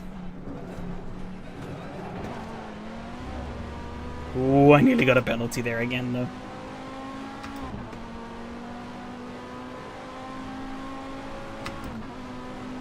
Damn, Adam got a drive-through for his penalty app. You know, I might as well have not bothered qualifying if that was how I was going to start this bloody race. I'll be honest.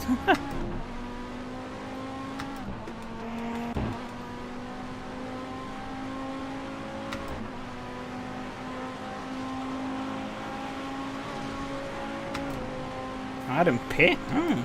Huh. Wonder what he did.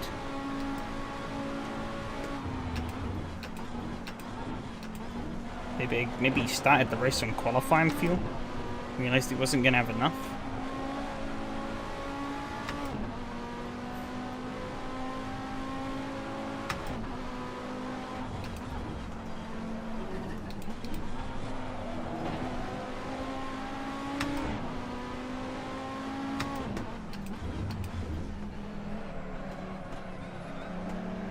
Weakening the brakes was definitely a good play, though. I can lean on the brakes a bit harder now, and know I'm not just gonna die.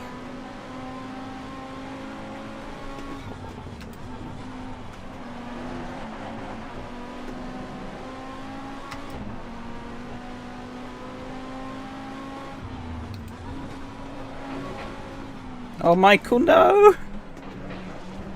Oh shit, both of you are gonna have a penalty up into here.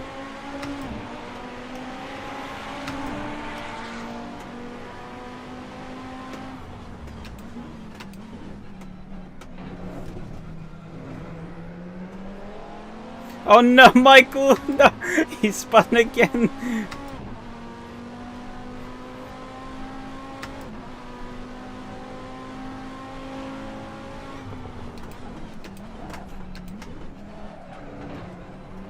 Spin. Yeah, double spin. Crud indeed. From which I spin takes skill.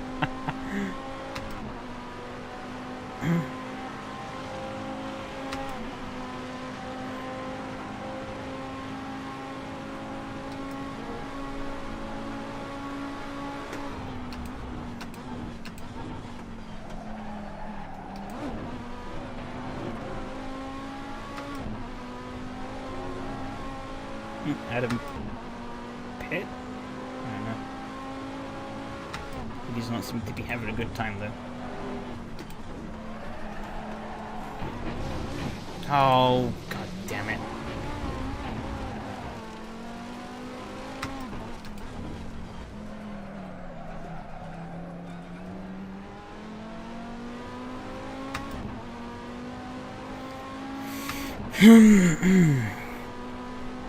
You know, what you guys think about maybe incorporating some race from ranked into this segment of the stream? At this point, I'd rather do that than submit myself to cock and ball torture trying to poodle this. Fuck's sakes. Try and poodle this shit box around for 6 weeks.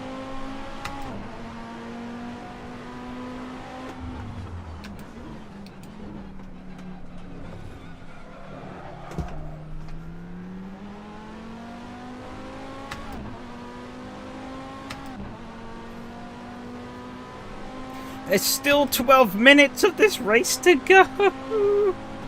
It felt like a lot longer's gone past. Save me. I really don't. And this car is just bad.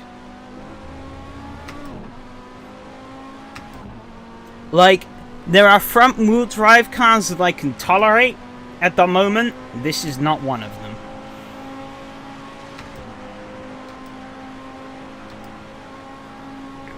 The stream you choose. Yeah. I mean, I might. I ironically might.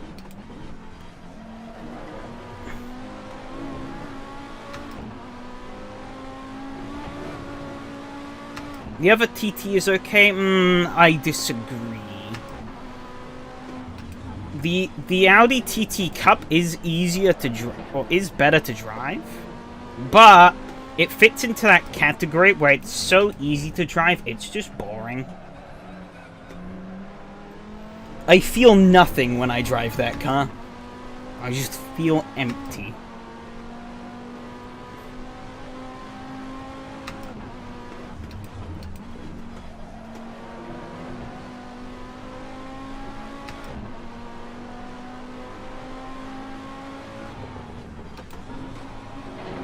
There's push to pass.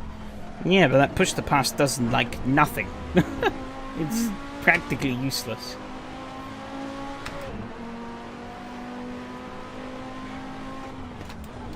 Oh, God. Maybe why I like it. Maybe. But, I mean, hey, you're usually pretty quick in front-wheel drives. So I guess the fact that you're struggling in this thing says all I need to know about how much of a terrible front-wheel drive car this is.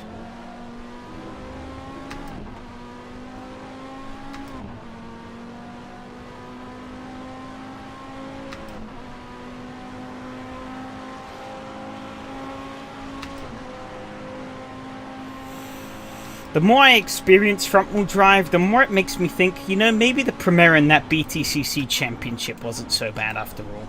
I mean, it was still bad because it was OP. It kicked the BMW's butt at most races, but, you know. It's odd to be polite.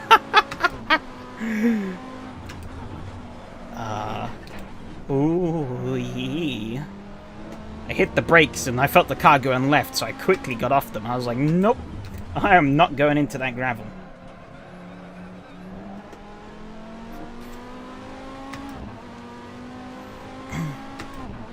We're officially halfway into this Torture Fest. On our way to get a terrible result.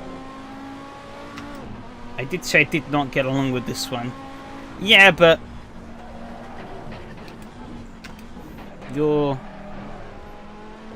I don't know.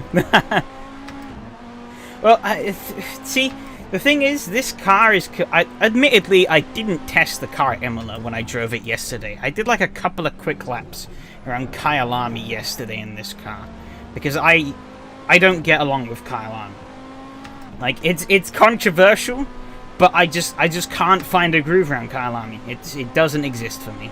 I struggle there every time I race. It's just not a track I enjoy racing. And I drove this car around there, and it felt really easy. But I think that was purely because I was kind of in my relaxed testing mode, where I don't really push things as hard as I push them here. So...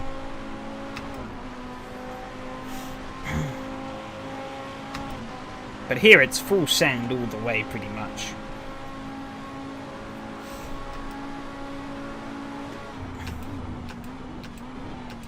This car's kind of awoken and become a bit of a different beast. A beast which I'm not liking. I'm starting to rein it in a bit though. Gaining control over it as these laps tick over. But it's... the car has more downsides than it has upsides. Like, I still hate the fact that it loses all the grip it has as soon as you touch AstroTurf. I don't know why that happens, it just does. Never driven a car like that. It gets so much understeer over that AstroTurf.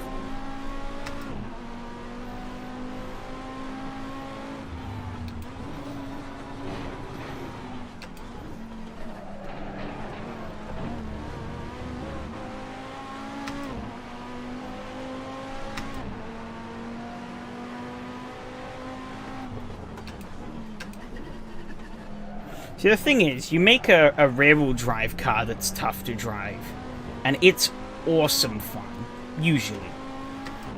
You make a front-wheel drive car that's tough to drive, it's like sticking your dick in a blender. And if you find that experience fun, then I think you have bigger problems than taking part in debates about whether or not a front-wheel drive race car is good or not. Because Because, I mean, those Trans Am cars yesterday, those were tough as nails to drive. But that was so much fun. Because, like, you could, you know, that thing was trying to get out on you all over the place under power. And, you know, it's a car that wants you to put your foot down on the floor and, you know, really get all the power out of it. But you just can't. You just can't. As much as the car wants to tempt you into doing that, you can't do that. But it's fun, sort of like just slipping around on the edge of the grip, trying to find it in those cars.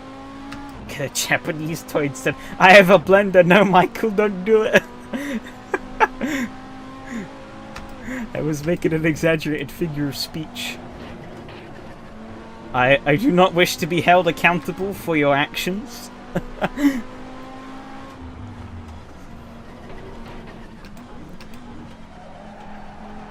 I'm gonna get a penalty again? Nope, just straddling on the edge. Nice.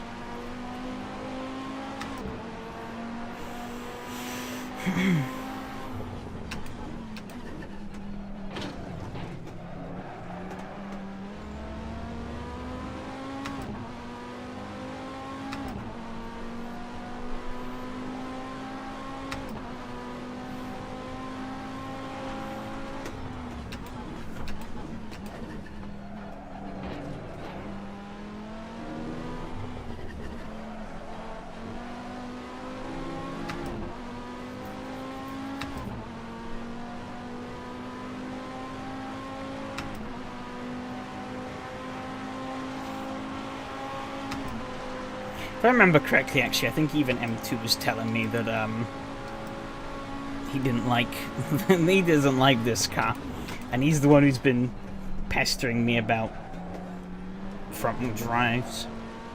Yeah, the Tier 2 has to be driven at 101%, no more, no less. Yeah, that's why I said Alabama, or Barber Motorsports Park as it's known in real life. That was like the perfect fit for that car. That track is full send or bust. You have to have confidence that you're going to put that car in the right place over those blind crests and over all the twists and turns, that it's not going to kill you, because you get it wrong by like an inch and you're dead at Barber. But when you get it right, oh, it's fun. And I think that's what led to a pretty shaken up grid at the end of that race.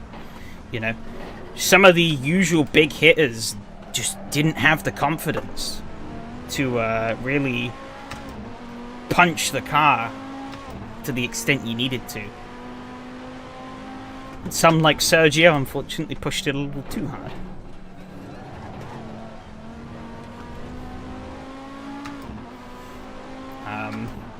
But I remember seeing Rahman came into Donnie's chat, and he was saying it's like the hardest car he's ever driven, and he couldn't complete a clean lap. And it's like, you see him in other cars and he's, you know, cars are like glued to the ground, and he's insanely quick, like a million miles ahead of everyone, kind of quick. And you'd think that, you know, maybe he would be able to do those same kinds of things in a car like that, but nope.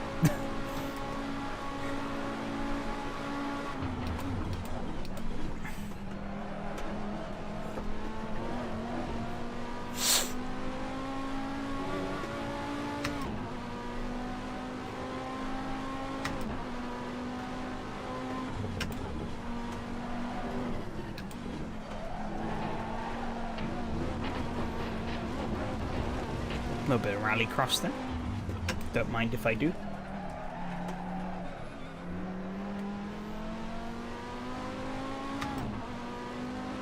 But yeah, Fred, how does the race from ranked schedule work? Is it like fixed time slots, or is it just kind of like rotating servers kind of ordeal?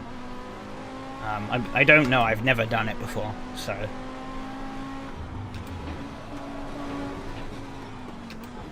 Because from what I've looked, it almost looks like it is rolling servers, which is going to make things kind of awkward to slot it in. That's why I kind of haven't. And that's why I decided to just try this championship out, but I don't really think I want to continue this.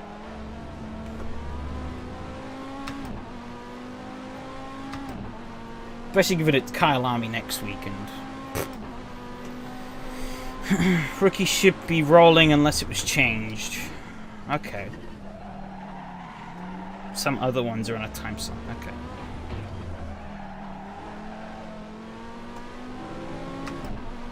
Interesting. And I'm just trying to think what we could pad the stream out with. Ultimately, I'll decide next week as to whether or not I want to continue on with this championship or not, but, you know, because in the heat of the moment, you're all over the place, you know. You exaggerate everything, you get over annoyed at everything, and then, you know, you take some time, you sit down, you cool off after the race, and you think, you know, maybe it wasn't too bad and it's worth another shot.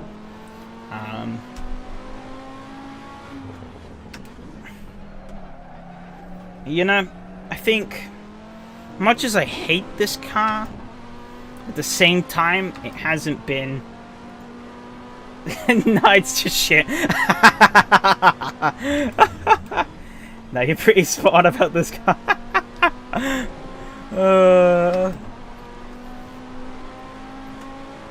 See, the car is so bad, Fred is trying to guide me away from suffering. That's how I know how bad this car is, actually. But, yeah, no, I think I need to play more Race Room. And... because I've been doing, like, a Sunday Championship series. And I jumped into Portimao, and I was like, oh god, this feels all alien again. Because I hadn't touched Race Room at all since we last since the previous round. So, so front-wheel drive GT3 just wrong. Yeah. It does feel very wrong. But I don't know, yeah. I wanna... I guess after I wrap up here, probably spend next week considering my options as to what we have available. And,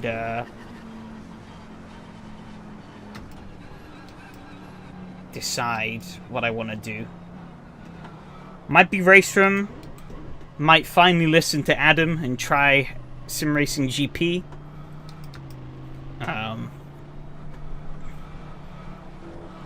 Might also just do something else. You know, something random.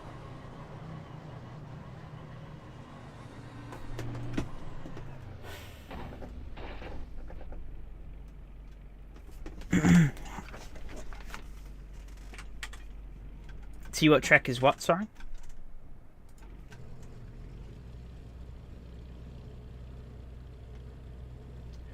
Oh, well, that's a race I don't want to go back to at a heartbeat.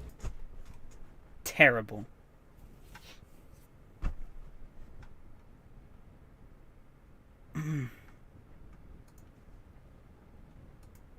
Next week VLN. Oh, next week VLN is Kyle Army. I'm pretty certain, because I was looking at the calendar. I'll check now. Because, yeah, I mean, I could try and stick this... Nope, it's not Kyle Army? Shit. I know Kyle Army's on the schedule. No, it's Kyle Army. Oh, nope, skip. I don't blame you. I think... did pretty good for no real practice and setup. Fair enough. Well, there's not really anything to look at that replay, really. So I'm just gonna bring up the results, because we can also talk through the my brain, the results for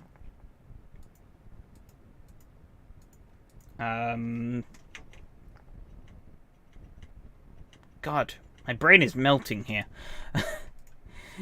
Can you tell I didn't get much sleep last night? Oh, and I've been To be no sympathy. I don't deserve any sympathy for that, though. I was all my own fault for being an idiot. I stayed up till 2 a.m. And I was like, oh no, I've made a mistake. Because I need to be up extra early to go into the office. I'm going to call it a night, alright? See you, Michael. I'm going to be sticking around to do the Fun Cup, because that should be fun. Fingers crossed. Question mark. Yeah. Ooh. We'll first take a look at this disaster. How many incident points? I got 1 incident point from that in the end. I'll take it. I got bonked by Michael twice, so I'll take the 1 ink. Oh, I need to register for that race, actually. It's a good point. It's a good point. Let me in. Okay, I'm in. Silverstone National. Ooh, that's gonna be meaty. Slipstream Fest. It's just me and Mateus at the minute, though, so it'll be anything but that. But yeah, no pressure to join if you don't want to, Michael. Do your own thing. But oh, let's see. M2 6th. You did well.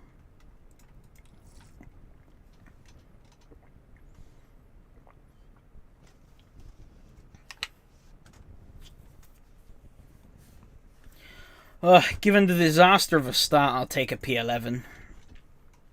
Fucking forgot there was... This car is terrible and has an auto clutch.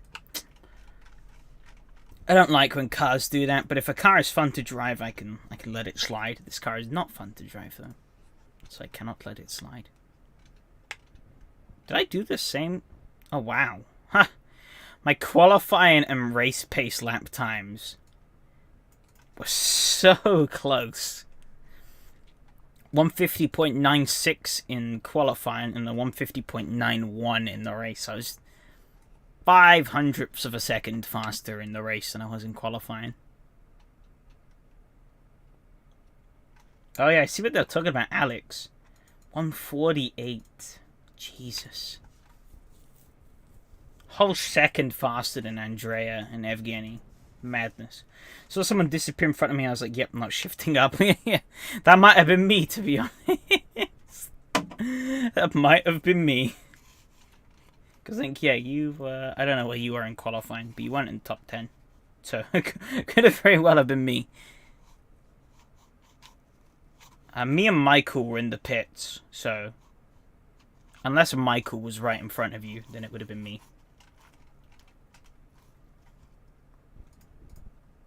Standings for that race. Let me guess. I'm terrible positions. Yeah, 75. Oh, no. 18th. 18th. God. What was your final verdict on the TTRS VLN M2? In terms of handling? Me and Michael have already made our opinions on the car very clear, but I'm curious to get your opinion. Exige. Let's wait for that, though. Take a look at the Exige. Take a look at Split 2, see what happened there. Ooh. Oh no. Kinda shit? Yep. Our opinions were a little more extreme than kind of shit. It was the car is just shit. But yeah. Ooh. We're contemplating ideas to potentially replace the championship with. Where's the power steering dial? There is none. So you're unlucky there. I had to increase. Yeah, the wheel was quite light. But Split 2 seemed a little scrappy. Let's check out Split 1. Ooh, I was gonna say clean. Tim and Stuart, naughty boys. They got very unlucky. Michael with 4 as well. That is a messy lap For how quiet my race was, looking at this is kind of funny. I guess it shows how much this car bites, though. Lotus may seem pretty soft, but it stings. Your car hates curbs and hates grass even more. Yeah, I hate... one thing that really drove me up the wall of the TTRS was that as soon as you put a wheel on the AstroTurf, you lost all steering.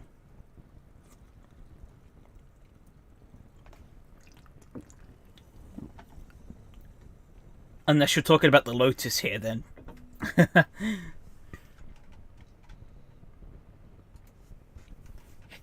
Then I would kind of agree, but it's fun, so. Ozai at the laps. 227, 228. Stuart with a 228 as well. Michael with a 227.7. Lucas 227.8. Mateus for a second faster. Same in the race as well.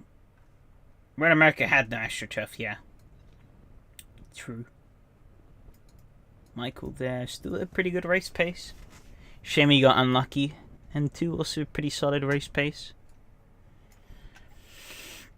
Where do the championship standings sit? Shame we're right at the bottom.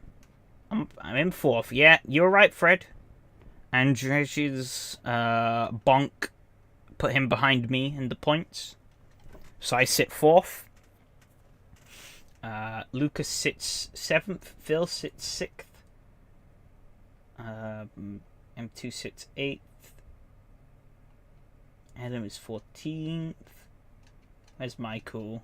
Michael is 24th. Stuart 25th. Tim 26th. Unlucky there.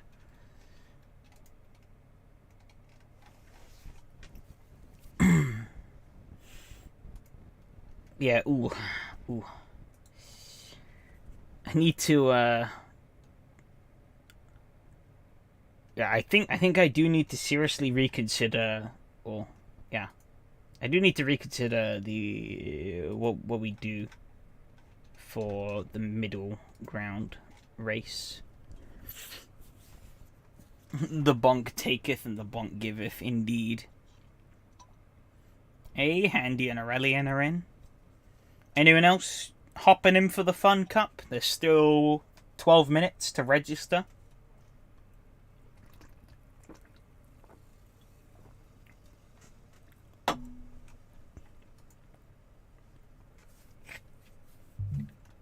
I think that's fixed setup as well? Question mark? Let me check. Guess we can check together. Bring back up the window capture. There you go. I ran no TC in that race. I did too. Yeah, I ran no TC. Oh, it's open setup? Really? Huh. Is there any fixed setup series this time around? No, no, I didn't run any traction control. I turned it off. You don't really need it.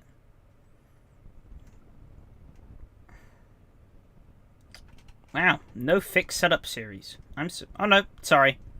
Aussie Stigs. Aussie Stigs always is. Interesting. I'm surprised. Usually the race at this time slot, or this hourly race, is usually fixed setup. Unless it is, and Enrique's goofed and listed it as open, who knows.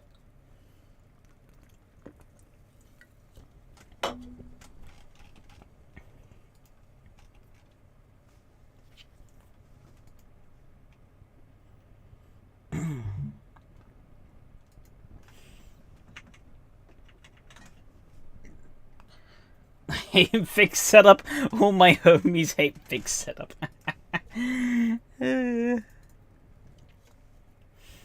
True. Well, it depends on the car. Some cars are fine with fixed setup. Other cars, they suck. Like, the Lada sucked. But the MX-5 Cup is pretty decent with a fixed setup.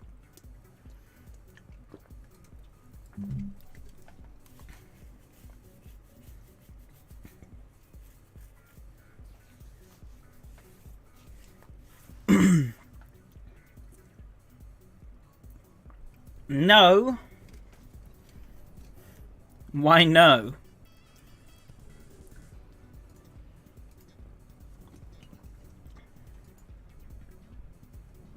Shit.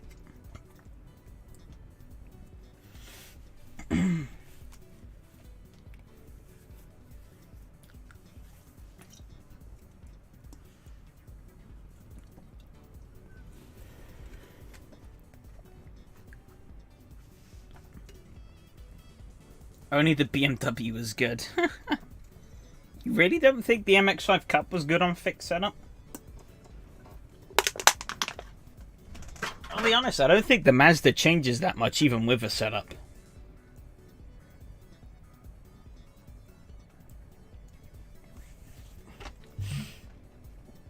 At least from my experience.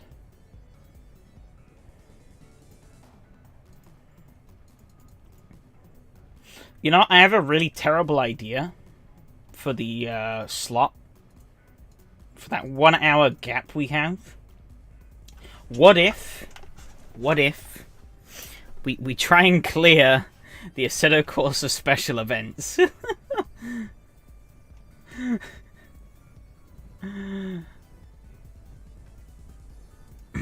Some of these are god awful, but it could make for some interesting content. There's also a shitload of them to get through, so we won't run out anytime soon.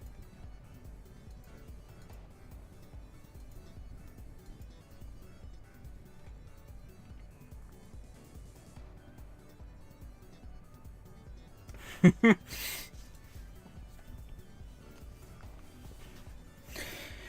AC maybe, but in other sims, I mean, Live for Speed and like AMS2, I can catch a slide and hold it pretty well. iRacing as well, with the dirt sprint cars. Oh wow, there's actually a Lotus 240R Stage 3 race at Imola in here. I'm just scrolling through them now. See if I look up Lotus. Does it give me the ones at the Lotus? Yeah, okay. 240. Shit. Okay, this one will give me that. Oh wait, it wants Exige, doesn't it? Exige. Oh, there's only 3 with the Exige. That kind of sucks. One in the V6 Cup, one in the 240R, and one in the Scooter. Are they all at Imola? No, the V6 Cup's at Brands Hatch. So, why does see no evil? I'm sure nothing could go wrong from doing those. I don't know, I need to find something that I could easily slot in there. Because I honestly don't think I want to continue with the, the drifting on purpose.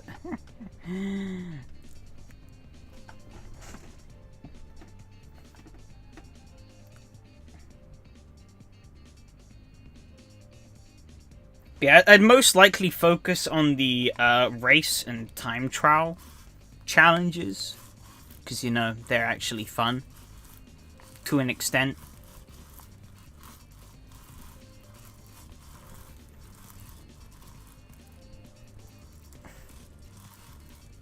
You get to witness the chaos of me trying to beat AI. Whilst the AI do stupid AI shenanigans. Is this to replace the TT race? Yeah, I honestly don't really know if I want to continue with the TT. So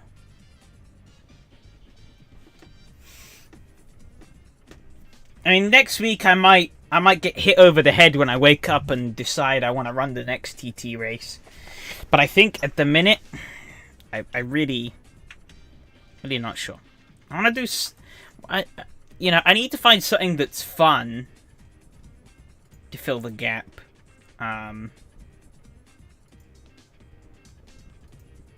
you know, it's fun both for me and you guys to watch. That bad? Kinda. I don't know, I just don't...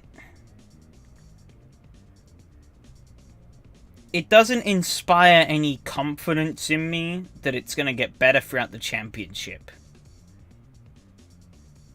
These, I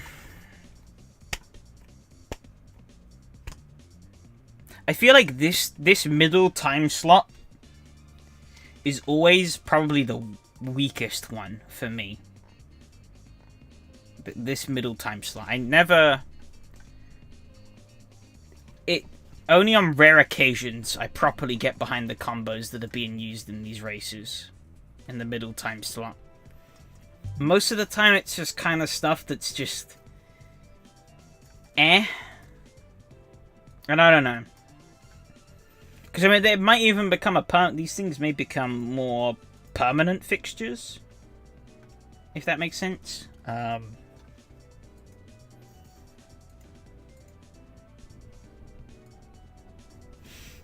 It ultimately depends on what sits there. But, yeah.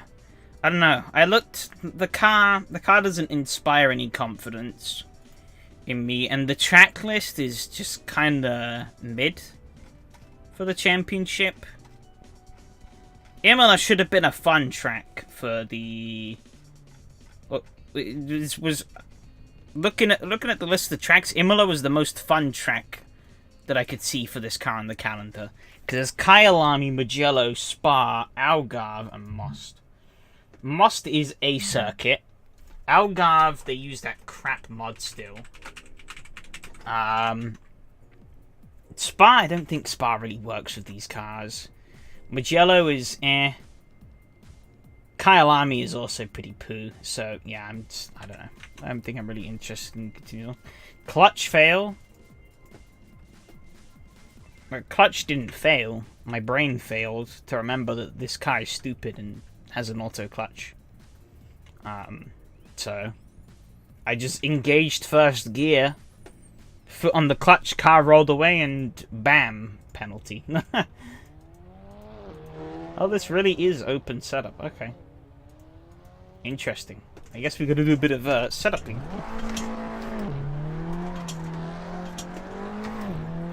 I'll be honest. What is your opinion on the car, Evgeny? I've been collecting people's opinions, so might as well collect yours as well. Got a nice sunset going on here, actually. I didn't only just notice that.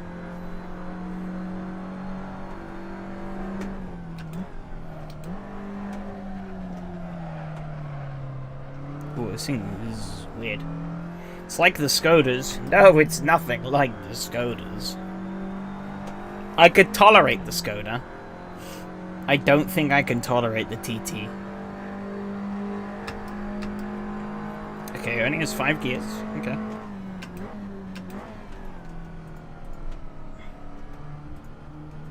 I like it. Kind of clicked for me. I drove like shit, especially in quali. Are you sure it's you driving like shit, or if it's just the car driving shit and you're blaming yourself for the car's problems? You didn't think of that one, did you?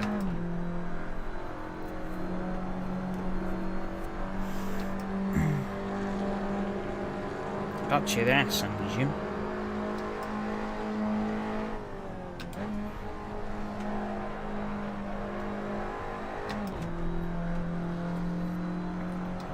PB almost 5 or 6 temps better. Oh, okay. I think the verdict from myself and the other people I have asked so far is the car sucks.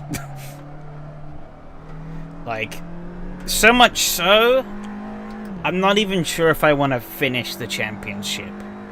And we've only done the first round.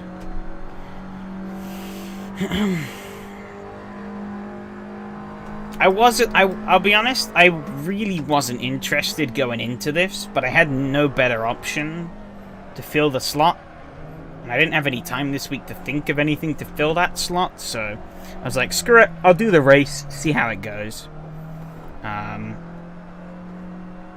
Setup makes a difference, especially if the camera was a car facing the wrong way. Yeah, I mean, I played around with the setup, but I don't know, man. It just horrible. I tried many different things. none of them really seem to do me any good.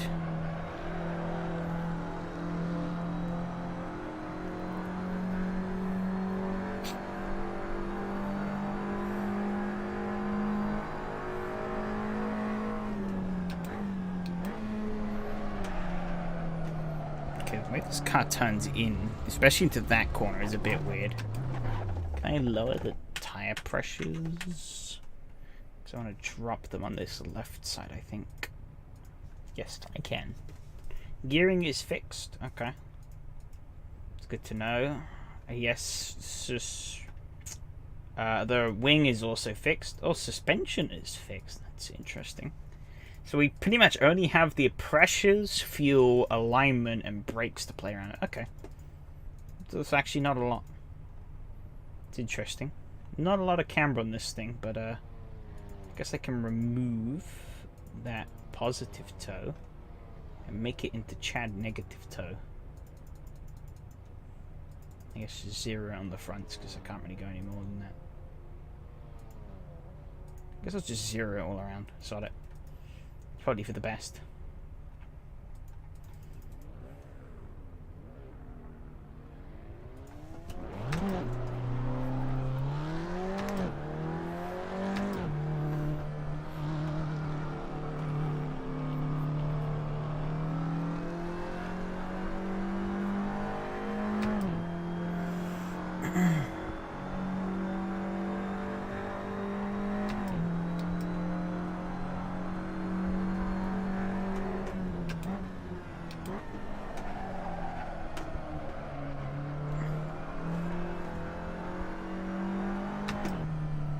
No, practice is over. Shit.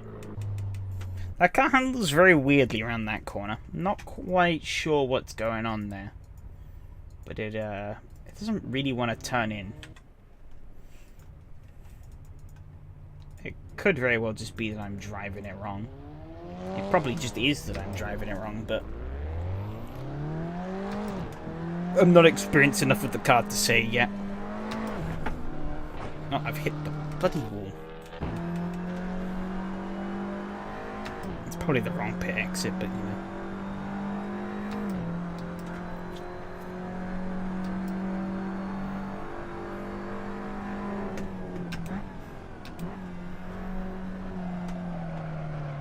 But this is where I'd kind of wish to have some kind of... oh, actually, wait. I can do... Is this the Jimmy Broadbent Super GT car? Yes. They did race in the Fun Cup. This isn't their car exactly, but they did race in the Fun Cup, yeah. I forgot about that. Yeah, because this is like a club level endurance series. This car almost, the more I'm driving this car, it almost feels like the anti-race room car. Because it almost seems to be it wants to rotate on the throttle, which is the exact opposite of how the race room cars work. Because that sticks vividly in my mind, because I always have to remember that when I go and play race room, that cars always rotate more when you're off the throttle. Because race room's kind of weird like that.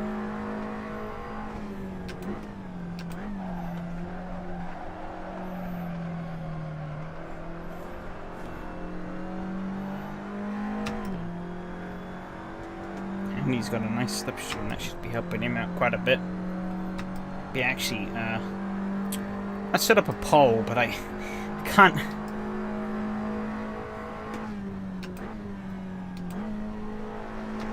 Trying to drive, so I kind of can't get to it.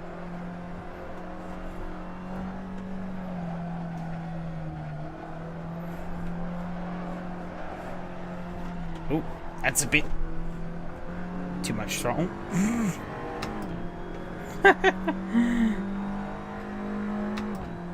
damn it.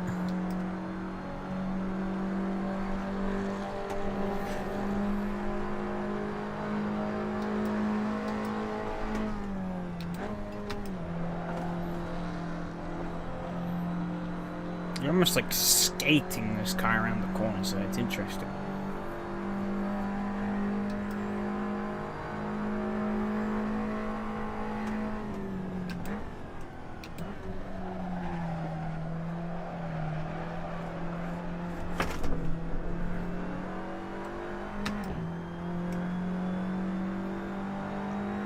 Away bit there in that corner, but I should be able to get it back if I don't screw up Luffield.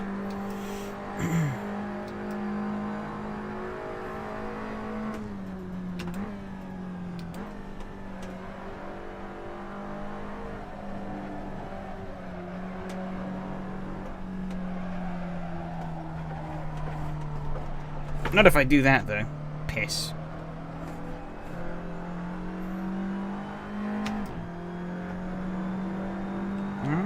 Might still claw back a little bit of time.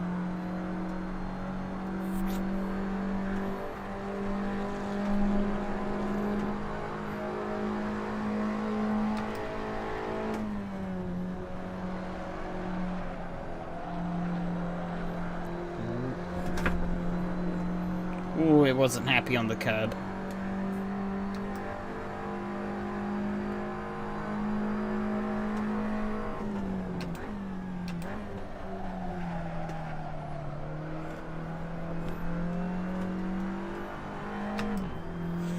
Audi looks like F1 car regarding grip compared to that one.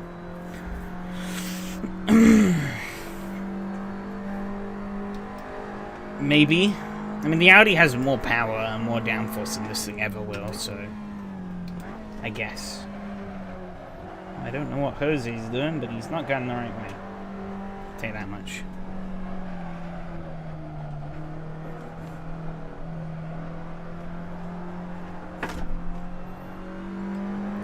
It's so squirrely on the exit of Luffield.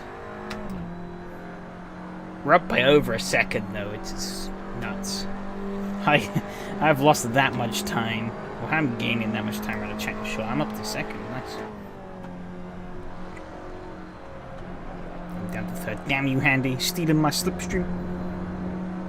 These Brazilian cars by origin, no, I'm pretty certain they're European. This is the Fun Cup UK Championship. This is based off of. So they might be UK origin, but I could be wrong.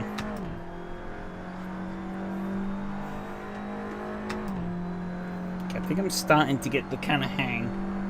I just finished watching Lotus Exige. I don't think I've ever seen that much action in any race in SRS. Great choice, man. I don't think you watched it from my perspective, because, I didn't have much action at all.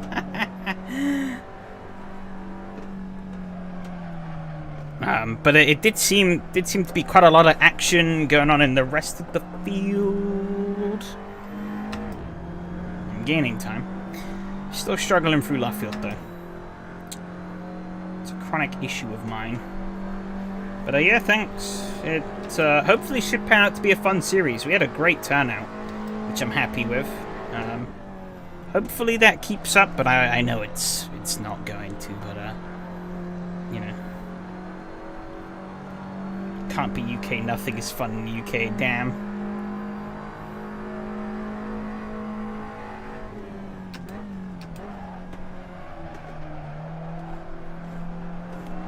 God, I have overcooked.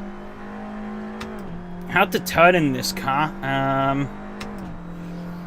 Good question. I figured it out, sort of, but I don't really know what I'm doing.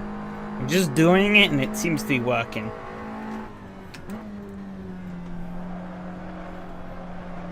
Definitely seems to want to rotate more on the throttle, though.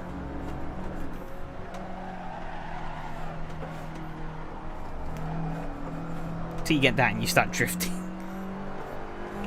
I am walking around all over the shop on the exit of that corner. It's ridiculous. This Legends car be looking kind of different. Fun racing tonight. Good to hear. You might have watched my POV, sorry. In Brazil's the country last produced the Beetles. Yeah, but I mean, this isn't a Beetle. It looks like... Oh, fuck. It looks like a Beetle, but it's anything but a Beetle.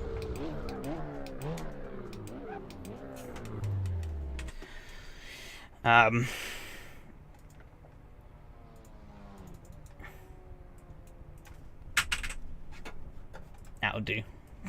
For a setup name. Might want a little bit more camber, but I'm not sure. I ain't sure. I guess now would have been my time to try, but oh well.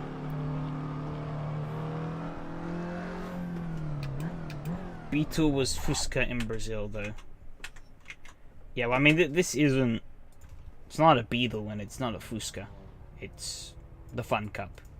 So it's like a purpose-built car. Let's try this. See what that does.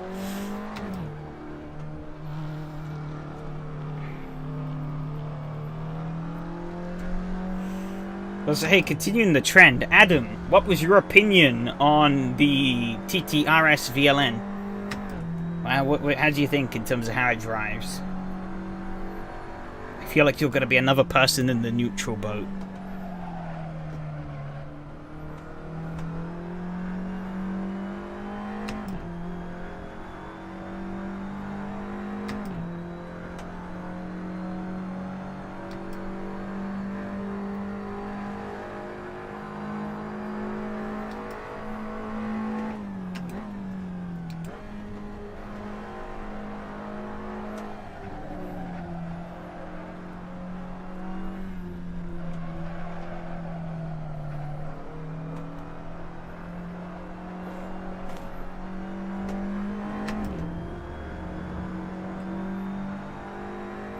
It was fine. Had to visit the pits twice because of fuel and penalty, but still was able to battle.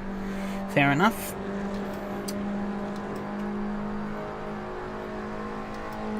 I knew that was pretty much exactly the viewpoint you were going to take, but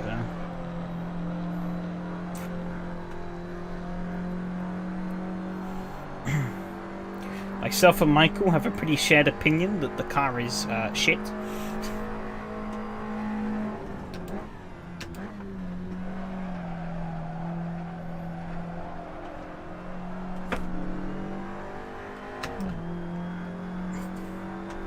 PF steaks are spicy as paprika. I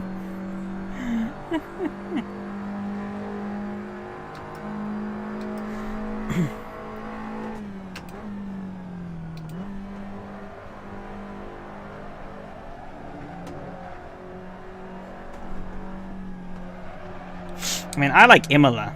I hated the car, though.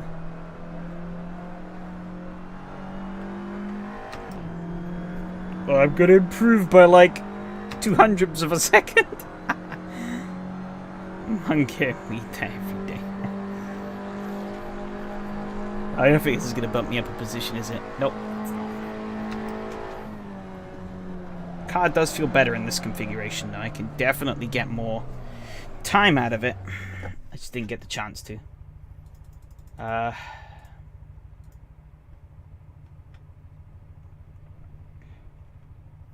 I think I've seen Steve Super GT and Jimmy Broadbent drive it. Yeah. Yeah, they did. They did. They took part in that.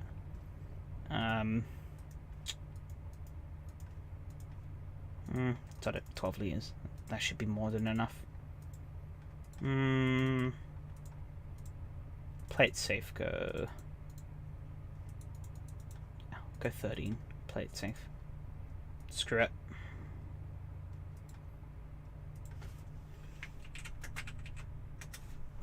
The Beatles. Someone put together the skip session vote. Yeah, Jimmy and Super GT did race this a while ago in the Fun Cup. Oh, a car with an actual clutch. Pog. Unlike the TT crap. Didn't have one. Cheers for the luck. This could be a spicy race, so I'm probably going to need it. Never raced this car before, so...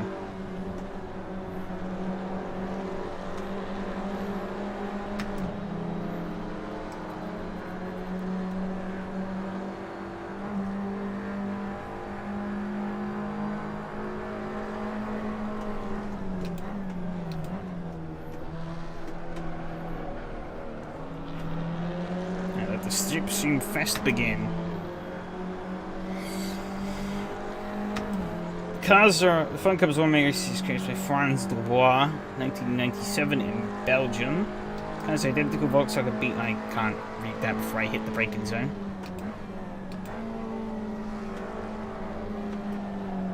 I've gone in deep. That's okay. He is definitely lagging. Something chronic. Oh, skating the car out of the corner. You'll have to see it. Cars are identical Volkswagen Beetle replicas with all major components sealed to ensure the cars are technically identical and of equal performance. Yeah. It's a budget spec series, in short.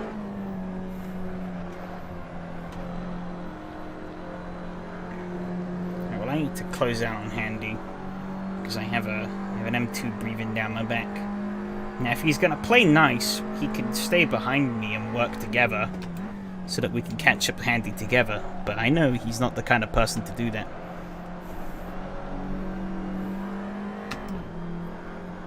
Yeah, it's a wannabe Beetle. Oh, maybe he is. Maybe he does want to work with me. He's going to send it up here then.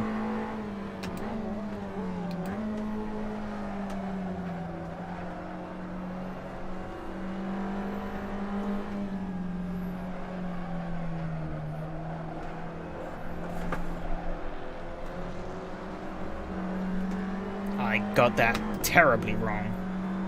I've kind of screwed myself.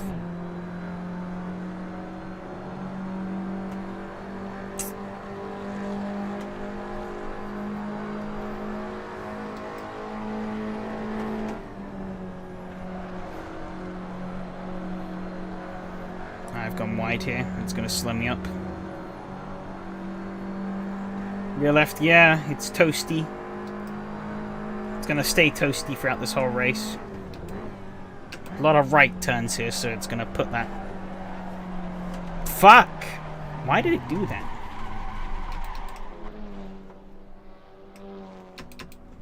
Guess I'm just going to reverse.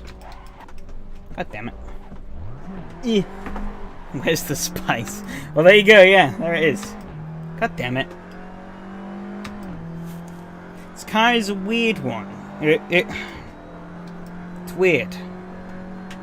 I don't quite understand it still.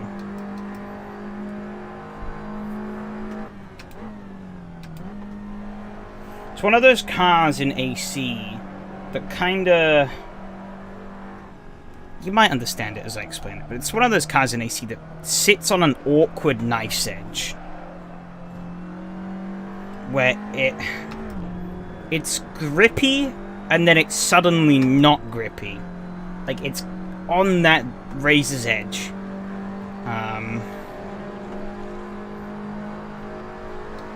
But it's one of those cars, it's like... I don't know. Yeah, it's just it feels like it's on a razor's edge all the time, basically.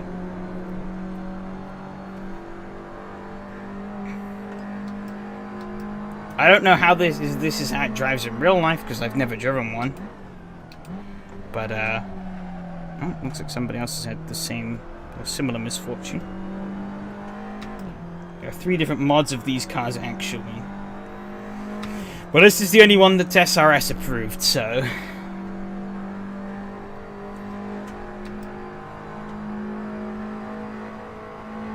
To my knowledge. I assume the other ones are just rips from somewhere else. So it would not be SRS approved.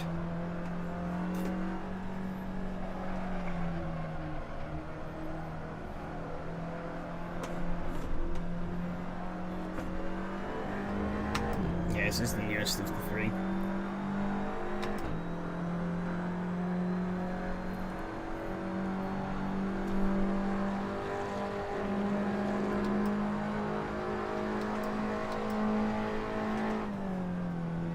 No way it's this loose IRL. Yeah, you're probably right there. I can't see how it's... I very much doubt a real-life version of this would be this on edge. Because it's grippy until it's suddenly not, and you get what happened to him and me. I'm not sure how they drive, but the others have a lot of skins by default. Yeah, this one doesn't have many skins at all by default, which is a bit of a shame. I think he said he was working on making more, but I'm not sure. I think this is also still a work in progress mod, so maybe the physics will change. I'm not sure. I haven't really kept fully up to date with the mod and its progress. But yeah, it just skates through these corners, which it doesn't quite feel right.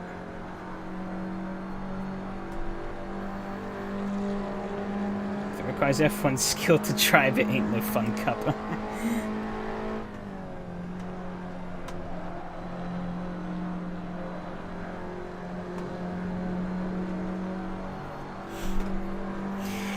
The thing is, as well, is it's a very different kind of, oh, somebody's off there. That's Juan. Oh, Carlos has gone wide as well. Oh no, they got into the back of him. Oh no, I think they missed each other. Okay, I was too busy trying to pay attention to what they were doing. Oh, alright. Focus. Spicy question, but I wonder, what if they developed test this mod with a motion rig in mind? I don't know. It's the only time I've ever used a motion rig was at like car show in London, like way before I was into sim racing. So I couldn't tell you what it feels like to use a motion rig. So I really couldn't give any opinions on that question. But also, this is a budget racing series, so I'm not sure on that, unless the guy who made the mod has got like an incredibly Gucci sim setup. Because I mean, what about an emotion rig? But yeah, no, as I was saying, like, this car's weird because you can make a car that is sketchy to drive but is incredibly fun, like those Trans Am cars. Those Trans Am cars were so much fun because you're dancing around on the edge of the grip. You know, you want to let that V8 roar, but the tires are like, no, I can't let you do that. And so you're sliding around all over the place in that thing. But it's controllable. It responds to your inputs.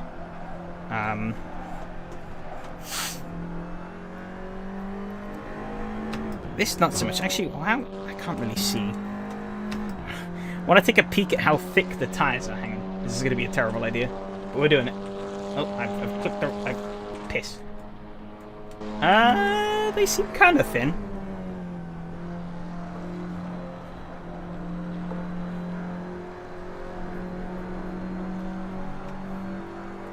Skinny-ish tires. It's too dark to really tell. Because, I mean, what this is kind of reminding me of is that kind of on edge. Like, it feels like there is... These are like bicycle tires I'm riding on. That's kind of the feeling I'm getting. You know, like the sort of tires you get on vintage race cars where you are kind of skating all over the place. But in vintage race cars, it's a lot more controllable because they don't have as much power and they weigh a whole lot more. Or they don't have the same amount of like acceleration, like torque, but they have they weigh so much more as well. So they're more responsive to your inputs, but this is it's very lightweight. This one has some aero. Debatable as to if this aero is really doing anything. Could just be a plastic wing bolted onto the back just for show. Who knows? Hey look, wing equals race car. I guess you do have like the front and like the extended body arches and stuff, but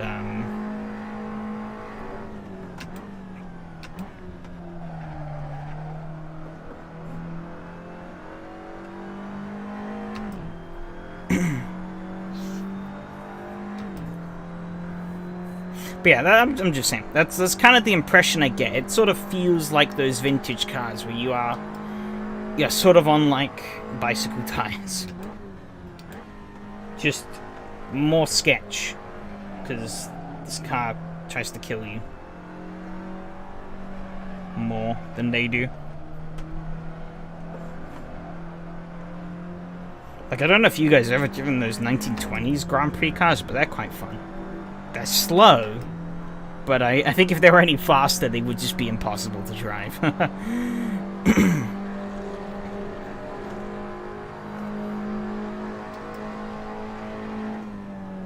Yeah, maybe a top 5 is doable.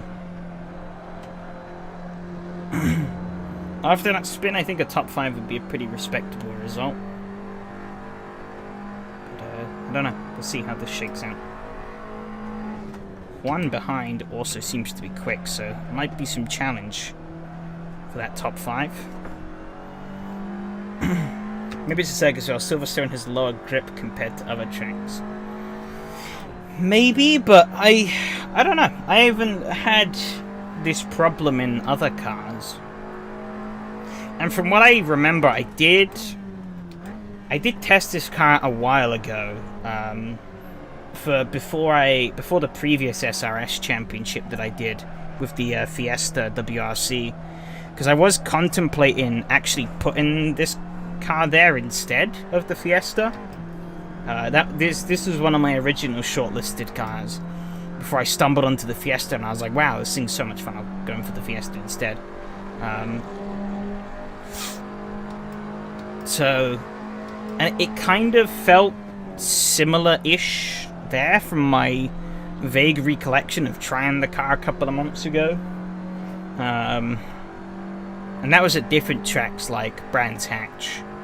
I think I did a little bit of running at Croft as well. So those were the kind of tracks I was going to be running the car on.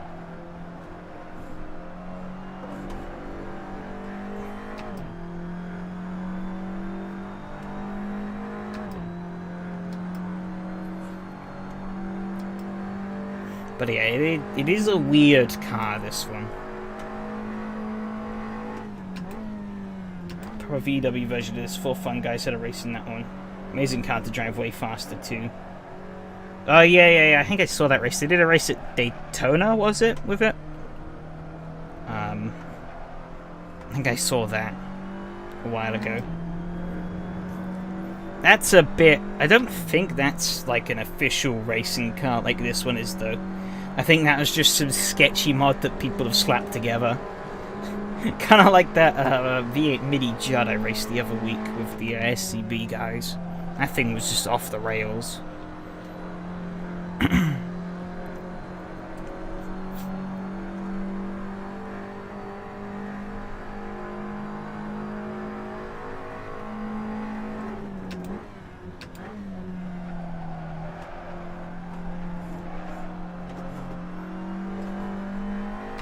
But god, yeah, you pick up the throttle too early and this thing just slides all the way through the corner.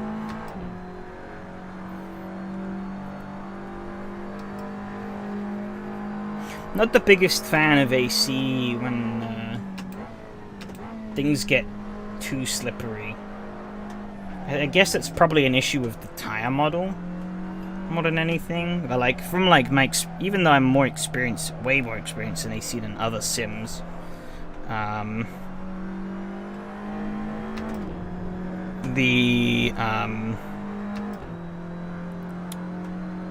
don't know, sliding cars around feels a lot more natural in other sims than it does here.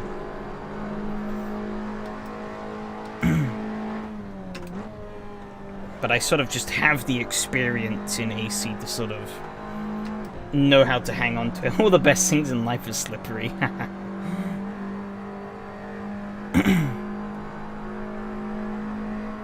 But see, a mad lad Donnie and Michael and the Slow Bros picking the Daytona Oval for the Trans Am cars. That's gonna be spicy. Oh, my voice is going. I don't know how those cars are gonna run at the Oval, because well, they're not oval cars. But well, it will be a juicy one, I bet.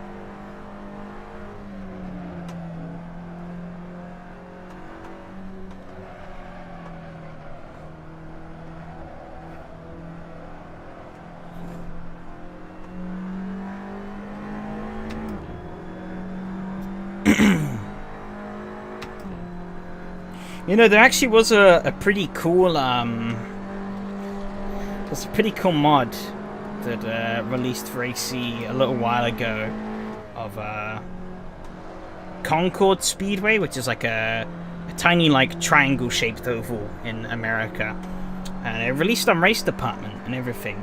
And however, it got taken down because there was one big problem with it, and that was the fact that they'd installed a massive fuck off sign on the side of the track with like the whole like "Let's go Brandon" like anti-Joe Biden thing. So it had to get taken down because of the fact that they don't allow politics on RaceDepartment.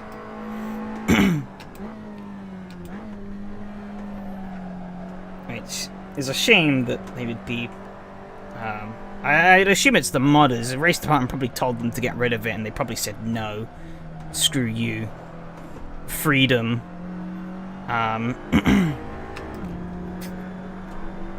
And so then RaceDepartment was like, okay, well, see you later to your mod. Which sucks, because it was a pretty cool track, and it was really great with those Euro NASCARs. I definitely would have cobbled that in with the Euro NASCAR Championship. But, it sucks. Because dang American politics gets its grubby mitts in the way once again.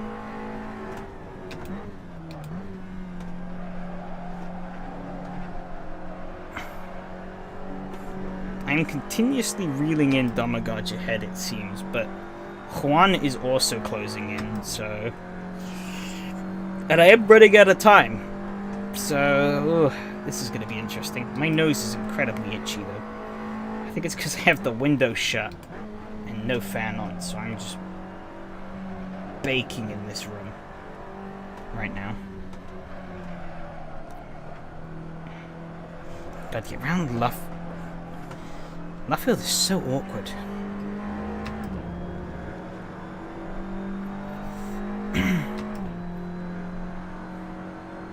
Shame I had that spin though. Could have been up there fighting for the podium. Not race win, obviously.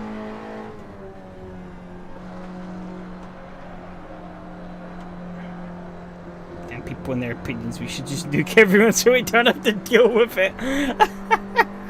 A bit extreme, but also you're right.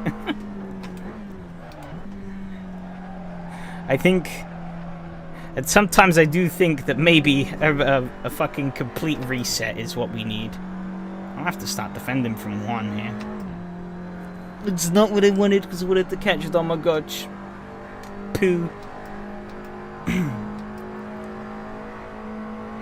Must be some trick I'm missing here, though. Something that just makes this car work. Because I am struggling my tits off through Luffield every fucking lap. Because this thing does not want to grip to save its life.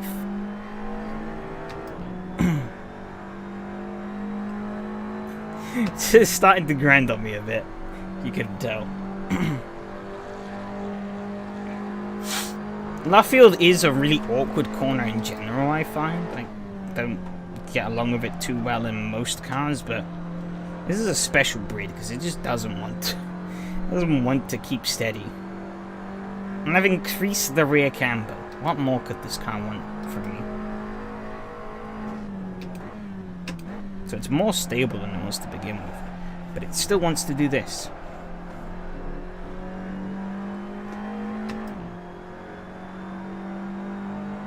Not sure where old Juanito's going, but he's gonna send it. I'm fully prepared for the send.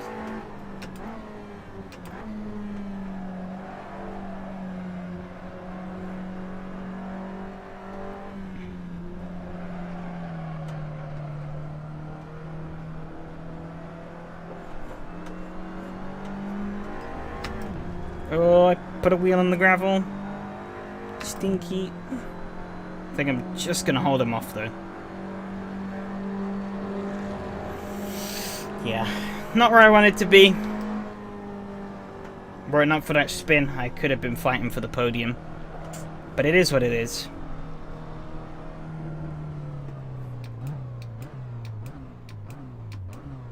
Fruit of that free practice.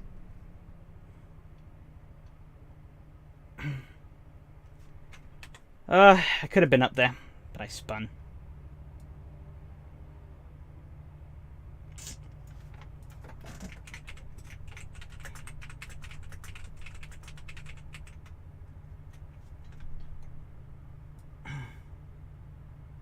The highs of beating Donnie to the lows of being humiliated by Andy. Oh, I need to open me this fucking window. I am, like, just melting. Ooh, fresh air.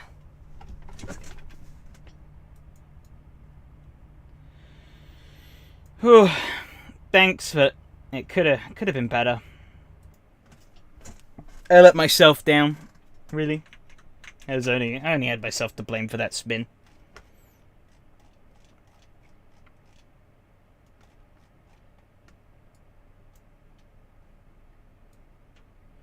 Yeah, you did really well. You're able to keep hang of the car whilst I couldn't. And it paid off. Congrats. Congrats to Handy as well if he's listening in. And congrats to Mateus on the win, but I think that was kind of a given. Oh, god damn it. Could have been up there. Could have been up there. Struggled in the final turns. What, I assume around like Luffield and stuff? Because I struggled there as well. Slippery, slippery. 110.7. Whoa. Speedy. 110.8. Well, I guess you two had the slipstream. I didn't have slipstream for most of the race. Good race, M2. Was spinning to you a couple of times. Yeah, you two did really well. Congrats. Congrats. No incident points as well across the board. Clean. 100% clean.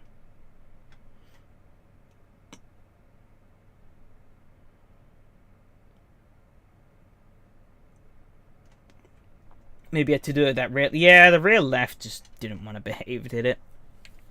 Almost felt like this thing was kind of on bicycle tires as well. I don't know if that's just a me feeling or what, but it didn't feel like it was on any real substance connecting it to the asphalt. I see, from 5th to 3rd, then to 4th, and then all the way down to 9th. Then up to 8th, then up to 6th, and I kind of held 6th to the end. It was closing in. It was closing in. I just ran out of time. Ugh. It sucks. Sucks.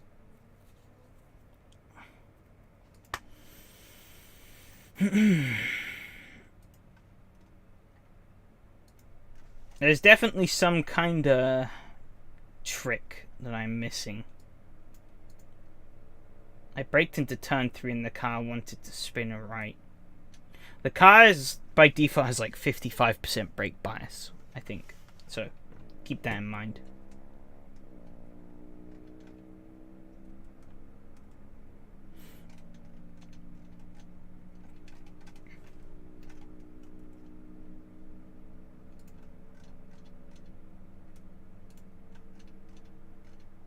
Pretty small standings at the moment. Should hopefully grow.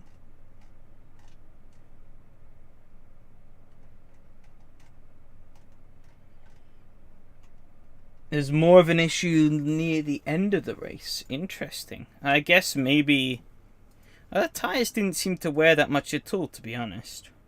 So I don't know. But yeah, I don't know if it's just a me thing, but that car felt on a knife's edge through some of those corners pretty much the whole way through.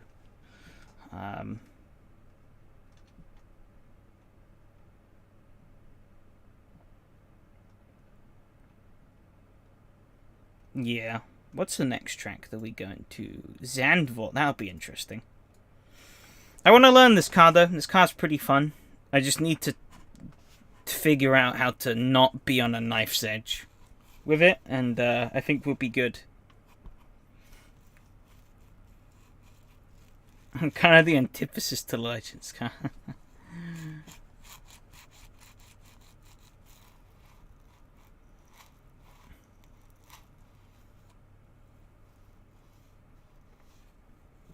It's a shame, though. They have all these fun tracks, and then we finish the championship at Magion. Like, really? Really, Enrique? Could you not have found something better than Magion? Like, why? Why do we have to finish? Hang on, let me get up on the big screen. We have to finish at fucking Magion, of all places. And it's like, why? Why?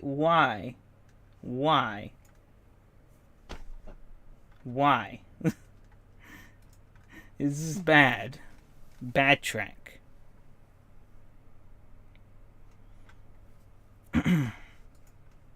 But I think other than that, no, it's not an amazing track. It's terrible.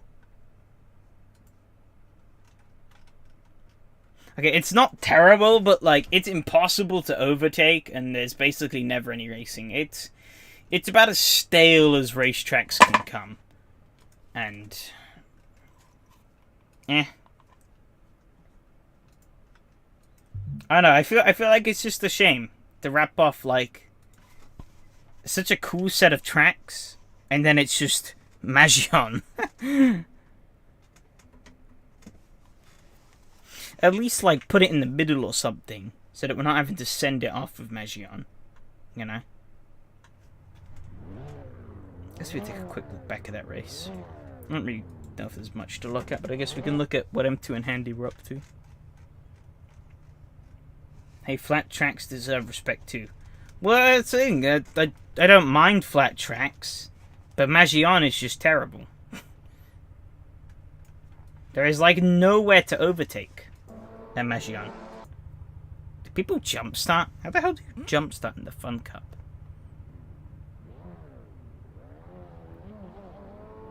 Oh no, I guess he just didn't ready. Okay. Oh, I had it on fast forward and I didn't see it because my wheel was in the way. I was like, wow, these cars got fast. It's got a nice move around the outside though in turn 1 from me, if I do say so myself.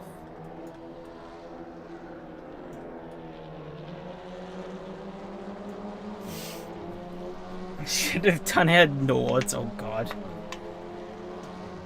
Oh, one lap around Nords would be the full 20 minutes in this thing.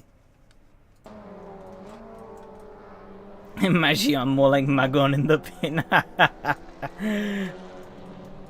Yes. Madu Claw would have been great. I've never driven that track, so I can't say. I don't know, something more interest. There's like a million tracks out there that are way more interesting than Magion will ever be. You know. No, we had to get a series of awkward slow turns mushed together with a couple of long straights.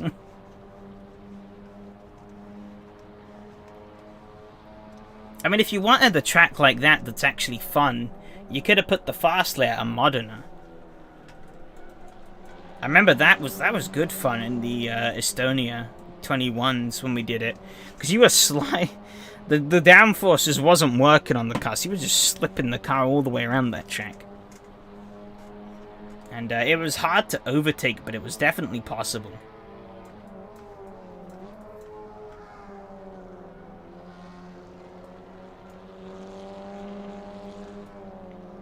Yeah, it's fully lining you up to try and get back on an attack. And then, what do I go and do? Oh, yeah, that's right. I fucking get loose here. Wash out. Lose a lot of time. And then, you know, just minding my own business, trying to recoup. I turn into here, and the car's just like, nope. dies.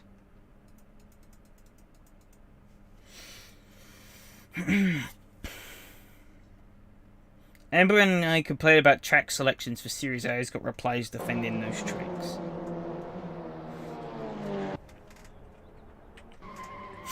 Yeah, but you pick you tend to pick the wrong tracks to complain about.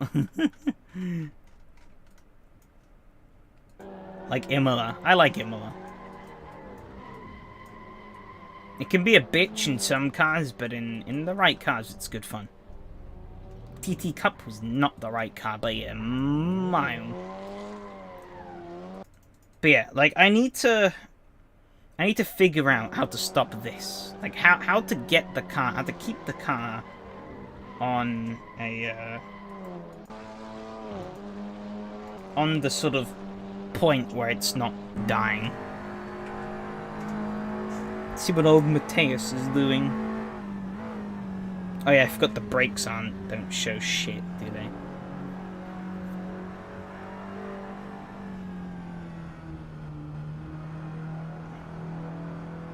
Yeah, look at that.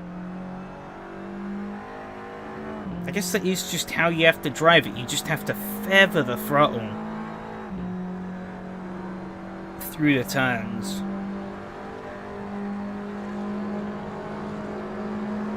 Which is a problem, because I have a lead foot. You give me an inkling of confidence that I can put my throttle down fully, I'm gonna do it. But this car does not want you to do that, by the looks of things.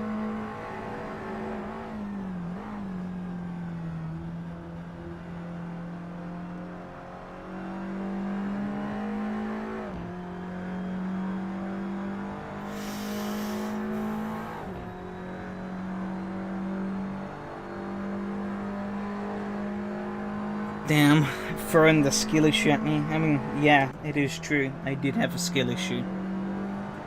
But, this car is definitely weird. You don't usually drive cars like this.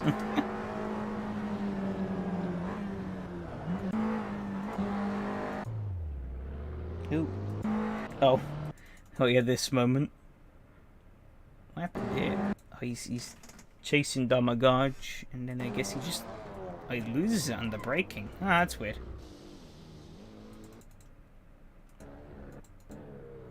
I 100% thought, oh my god, they were close. I 100% thought there was going to be a crash here. But they somehow both avoided it. I drive cars like this all the time, what do you mean?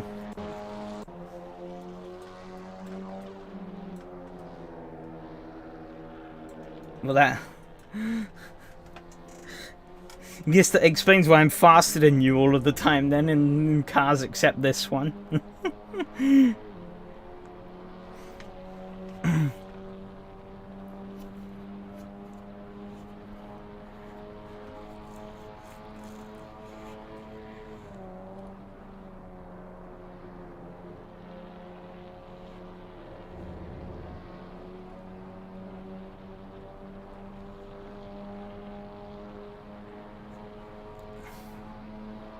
I thought you'd choose this car mini for your series when mentioning British car.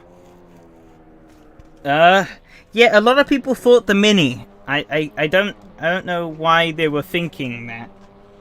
When Donnie hit the nail right on the head, that I was chances of me picking a front-wheel drive car are slim. The Fun Cup, though, as I said, I considered the Fun Cup last time around before I did the Fiesta. And then I drove the Fiesta, and I was like, wow, this is just so much more fun. So I ran the Fiesta instead, and well, it was a lot more fun. I was hoping for the Reliant Robin. Yeah, I'm sure Enrique would be well pleased if I turned around to him and was like, hey, Reliant Robin.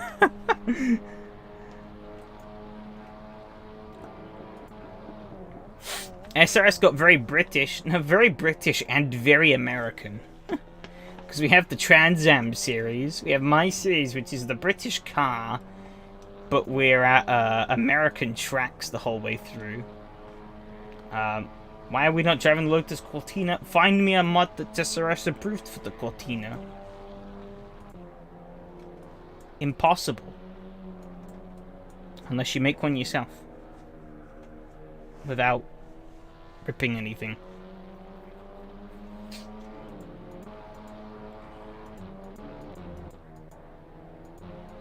You two kind of ebbed and flowed a bit. Ooh, Andy gets by. As you do that, will you get white there in the slipstream? GT Legends pack is not approved? Ha, no.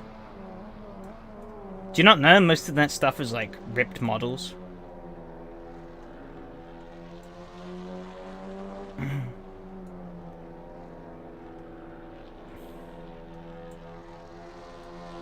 Ooh, ooh, ooh, ooh, ooh.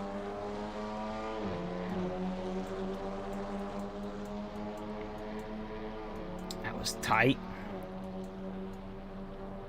I'm giving a lot of space to each other then. Well, that's gonna cost you though into here, is it? Kinda. Handy, I think Handy backed off a bit. Huh? Could have gone in a lot harder. Unless he's lining you up for this back straight. Which it seems like that might be what he's doing. However, I think you got worse of a run than he was expecting, because it kind of stalled him up.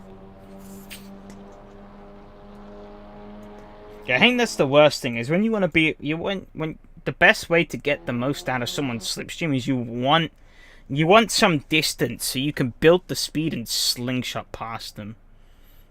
After that overtake, you blow your engine to yellow. Really? Damn. I don't even know you could damage the engine on these cars.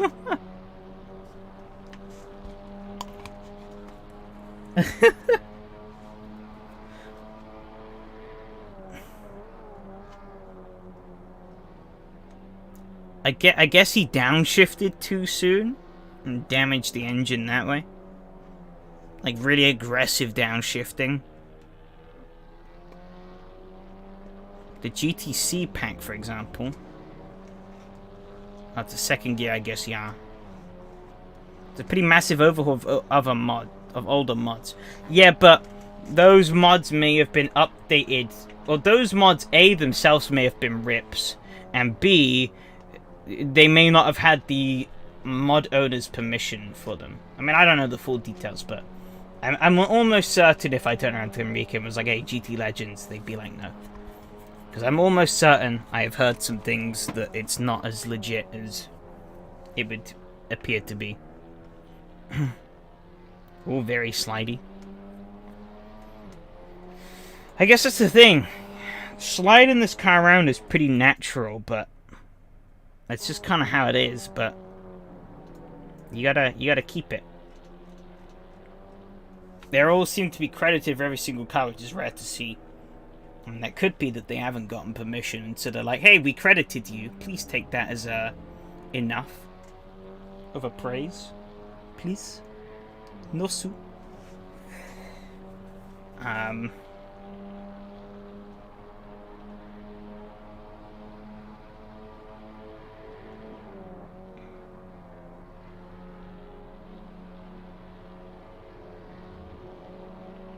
Just the end of the race? No, still a way to go. So I guess you held him off there until the end.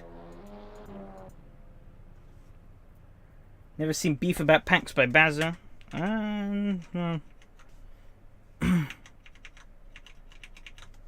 I don't like, this was all like years ago, because obviously these have come out. These came out a while ago, but I've definitely seen some things in the past.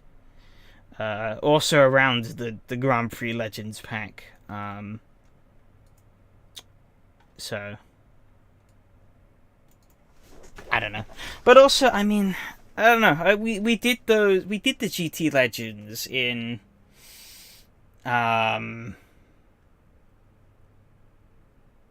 we did the GT Legends in SCB, and I don't know. They weren't.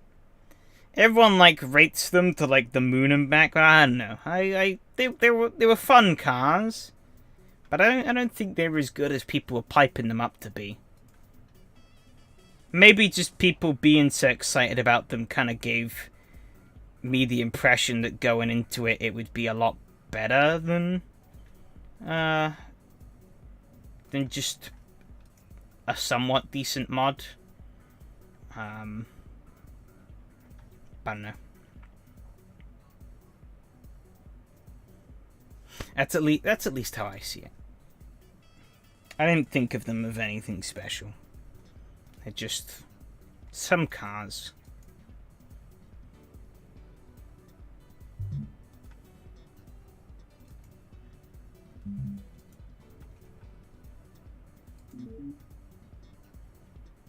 But if you want the link, I don't remember where exactly it is, but if you just look it up, if you just look up the AC GT Legends, you'll find it easily. Even if you don't find the page for the mod, you'll find like 7,000 YouTube videos talking about the pack of cars, because there were loads that came out about it. Okay, so what mod do you think is superb? Just want to know the scale. Ooh. I mean...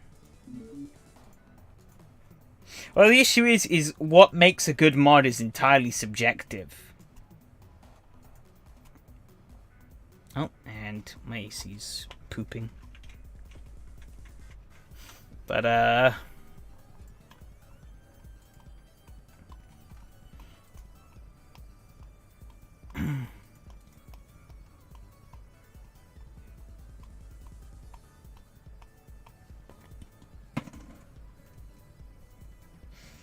don't know, because there are some mods out there that I find extremely fun, despite not being, like, necessarily the highest quality. Like, the Estonias fit in that category perfectly. They're not the highest quality, but they are so much fun. But I guess a mod that is really high quality that I do like, would be... I guess to throw a couple. The Euro NASCARs. They're awesome. My main dislike of the Euro NASCAR is a real-life restriction, so I can't put any fault on Pesio for that. You know, the cars are great all around. I also really like Racing Studios IndyCar. That's another fantastic mod. And I guess also by extension the Formula Hybrid 2020. That's also another really good one. But IndyCar Bay, so that gets a leg up for me. It's the Formula Americas isn't perfect to how I think an IndyCar should be, but it's about as close as I think we can get an AC. Euro NASCAR has a sound loop problem. I ain't heard of it, so.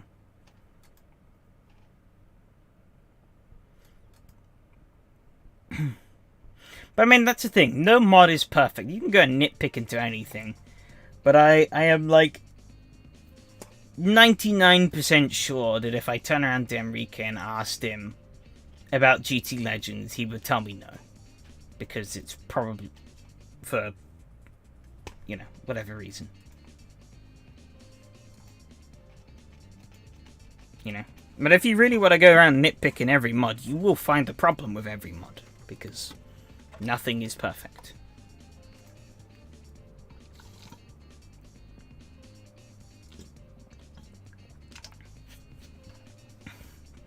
You know, as much as I said I like the Racing Studio IndyCar, as I also said, I don't think it's the perfect recreation of an IndyCar.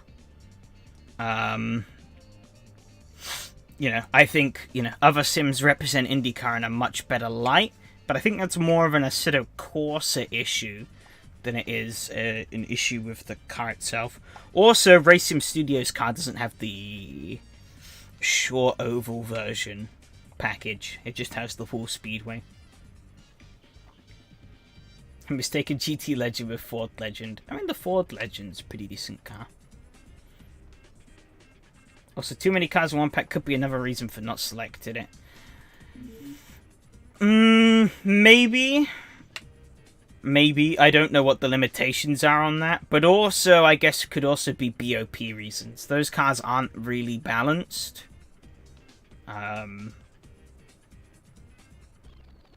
different cars have different strengths which play into different tracks, I feel. I don't know. I've only raced them once in the SCB race, so it was kind of hard to judge there. Because I'm pretty certain the Capri isn't the fastest car, but I kind of mowed everyone there, so it's like, I don't know. It's impossible for me to say whether or not the Capri was the fastest, because it was there, but logically wise, I want to say that it isn't. But I don't know, I did feel that for the kind of cars they are, they did feel a little easy to drive. Again, that could be 100% real, I don't fucking know, but I don't know. Based on what I've been conditioned into knowing by other sims and similar cars in AC, I was kind of expecting those cars to have a bit more growl to them, a bit more aggression.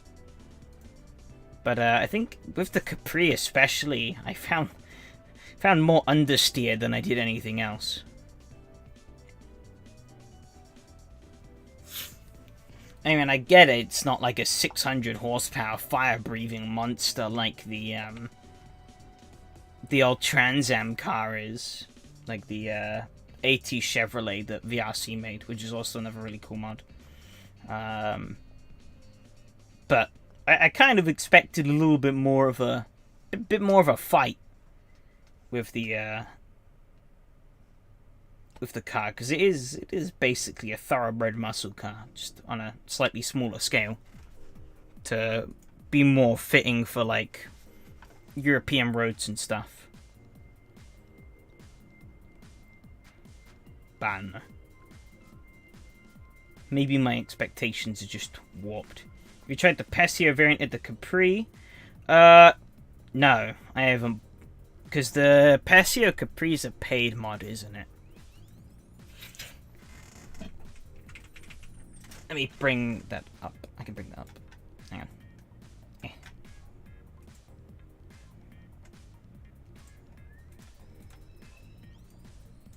Let me bring that window up. Here we go.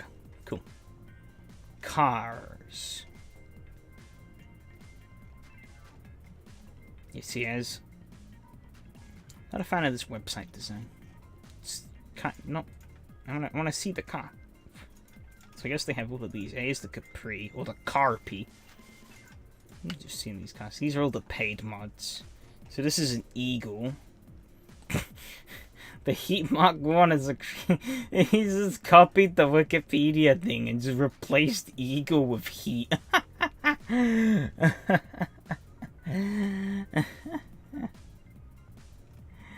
Lol.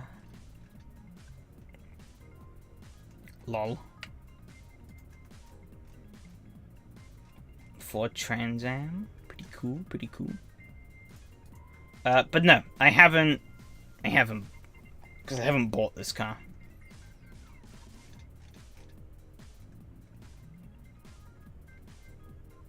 I don't really have any scenario where I would use this car at this point in time as well, so it doesn't really inspire me into buying it. Oh, the Abarth 1000 TC, lol.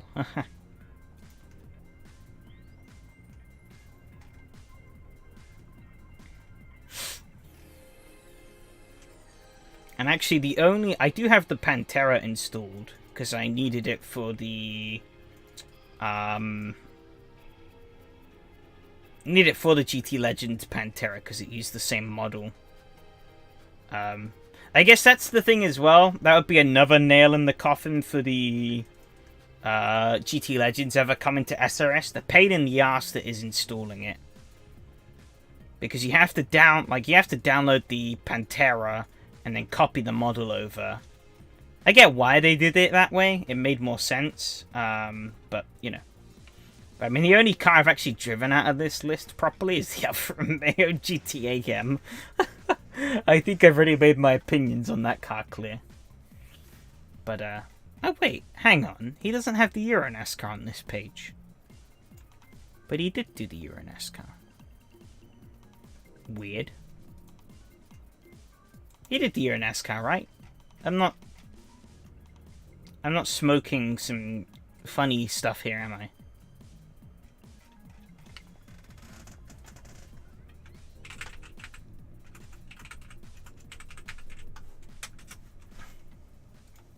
He did make the year in NASCAR, right? Yeah, Pesio. Huh. Weird that he doesn't list that on his website. RSS 1970 worth buy. Again, I haven't driven it. I'll be honest. I don't really fiddle around with historic cars much in my free time. To be honest, I don't really fiddle around with AC much at all in my free time. Oh, Fort Grozny got an update. What the update? Corrected cuts, small cosmetically errors. I did it again there. Small cosmetically corrections. You could tell this went through a translator.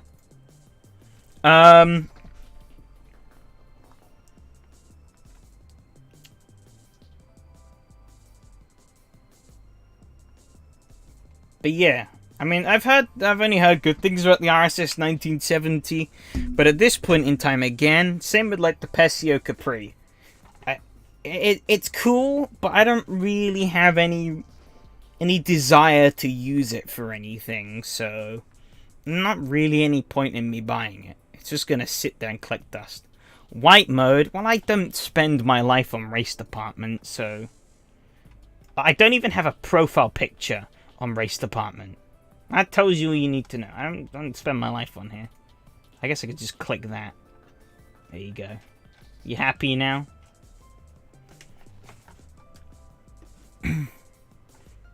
Does that make your life better? The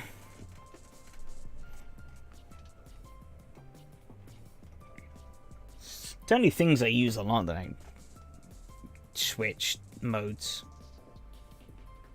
I don't have a profile pic. I know you're lazy. That's not the point. No, it's more that I just like literally the only thing I come on to RaceDepartment for. Not the store. Whoops. I just literally every time I go to RaceDepartment, I just go straight. Well, I guess not. I go straight to this page, the Assetto Corsa page, and I just look to see if there's anything. I see there's nothing interesting. It's all just silly skins, sounds, and random nonsense I don't really care about, and then I click off.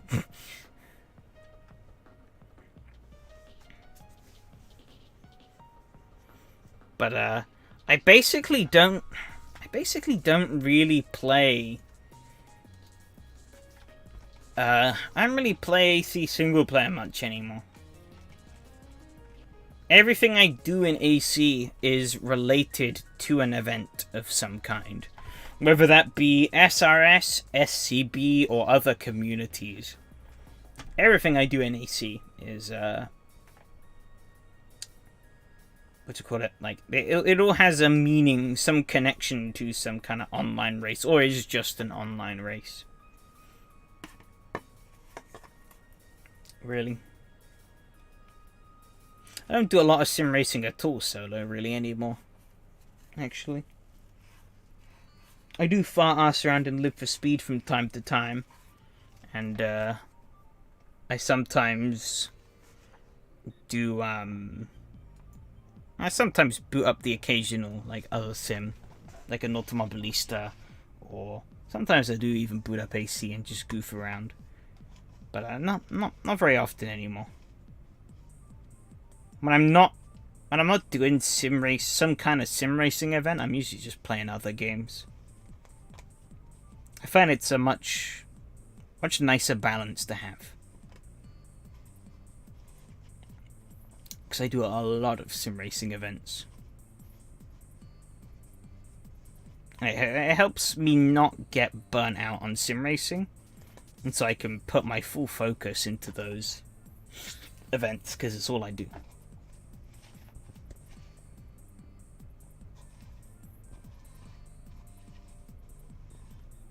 Splitgate, Probably not. Probably not.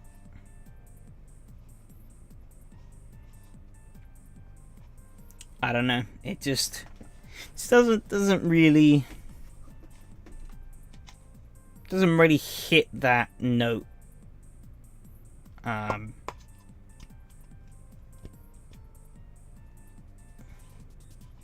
mean, yeah, I see you've been enjoying it, and I've seen loads of other people have been enjoying it, but I don't know. It just hasn't.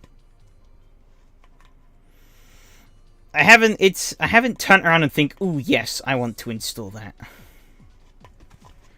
I mean, as it stands, to be honest, on my Steam, I have a big backlog of games. So I have 11 games installed that I need to finish, and I have 15 games.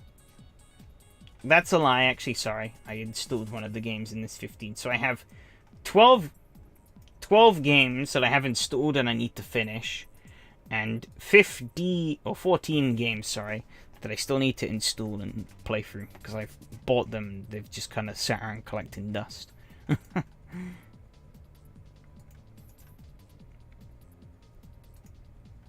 you go. Fix those.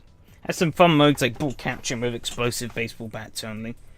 Isn't that kinda what Griffball is in Halo? Kinda. I guess it's their own little spin on it.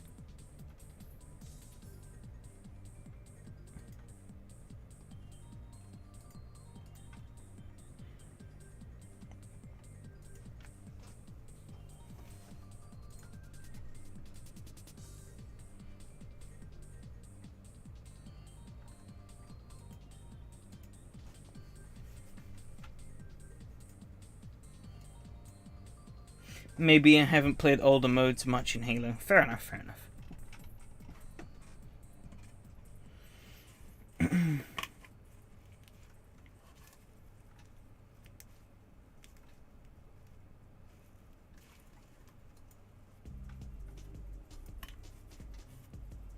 Everyone wanted to do big... Oh yeah, big team battle, yeah. Yeah, but I mean, I guess that is the issue with, like, online multiplayer games. It's like GT3 at Spa. There's always those modes that are popular and will always bring in people, and they're the ones that are the most common. And so it can sometimes make finding a game for those more niche and, like, cool modes a bit harder to find. Because, I mean, like, you can find, like, a million matches of Slayer or Capture the Flag or Big Team Battle in Halo, but, well, maybe not millions anymore, because Infinite's kind of dead. But, you know,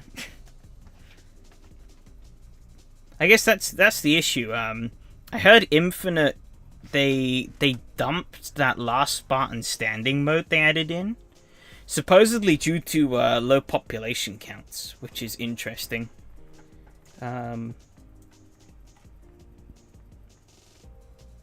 So make it that what you will.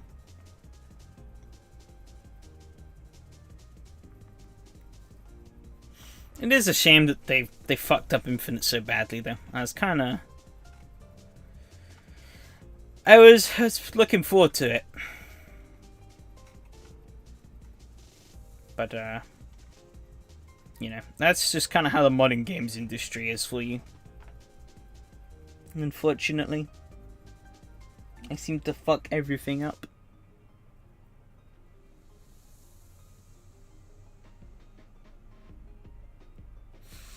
But anyways, I have been just waffling.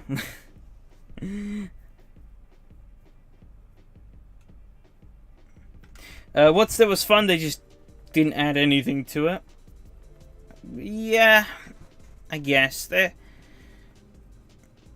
Yeah. So Halo Infinite, obviously the big problem, the major problem was that it lacked content. You know, it had a really good core. Halo Infinite was a really good core game. but they just didn't have any substance to make that core worth playing for a lot of time. So it's a miracle people stuck it out as long as they did, because, you know, 343 released the game with basically no content, and then have proceeded to basically not add any in, or hardly any in. And,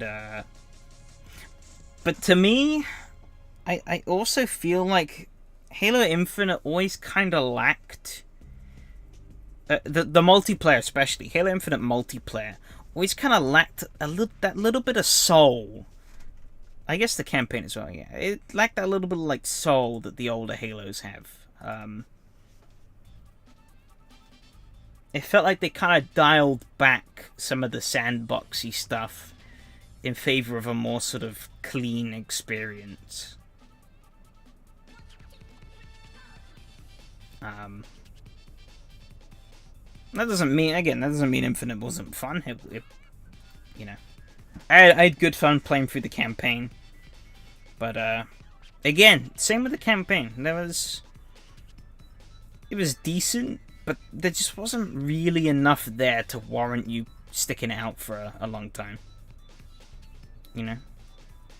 I could replay, like, the older Halo campaigns over and over and over again.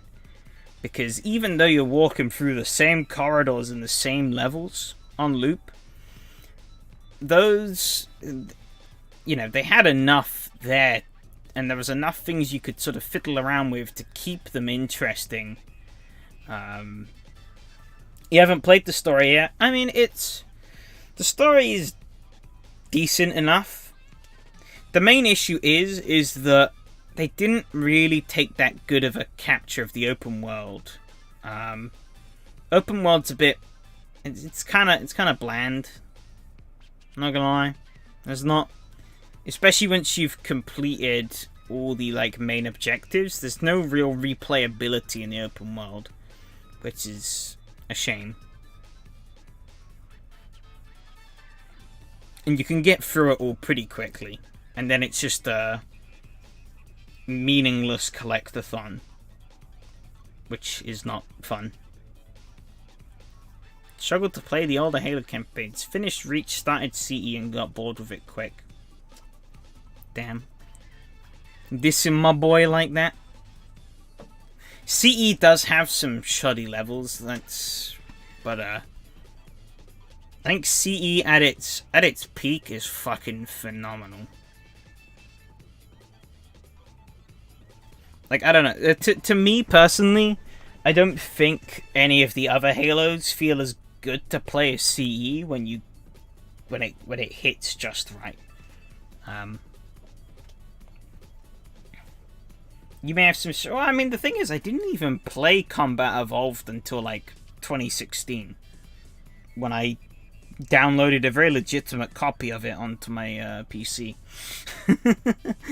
And then proceeded to mod it with that, like, SPV3 mod, which was all the rave back then. And so when I actually went back and played it for the first time in MCC in, like, 2019... I remember my memory was, like, heavily clouded by my experiences in SPV3, and I was like, hey, where's this bit of the level? And I was like, oh wait, shit, the bit of the level didn't actually exist. That was, like, part of the mod. 2016, yeah, shit, it was 6 years ago, but you know, you get my point. I haven't been playing Halo since the dawn of time, but and the Master Chief Collection was awesome. I mean, the PC release. The original Xbox release was a disaster, but I didn't have to deal with that because I've never owned an Xbox. But yeah, the PC release of the MCC was fucking awesome. I guess you could say I've almost been like a sideline fan of Halo for like years. Like when I was younger, I saw Halo and I was like, wow, this looks cool. You know, epic sci-fi. Big man do the shoots. But like, I never owned an Xbox back then, so I never got a chance to play it. Until I found out about the PC version many years later.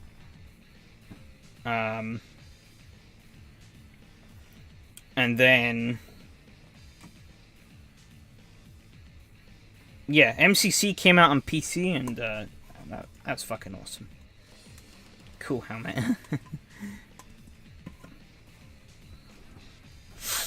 But yeah, I mean, I guess I... actually, ooh, yeah, no, I just remembered. I do have an earlier experience of Halo.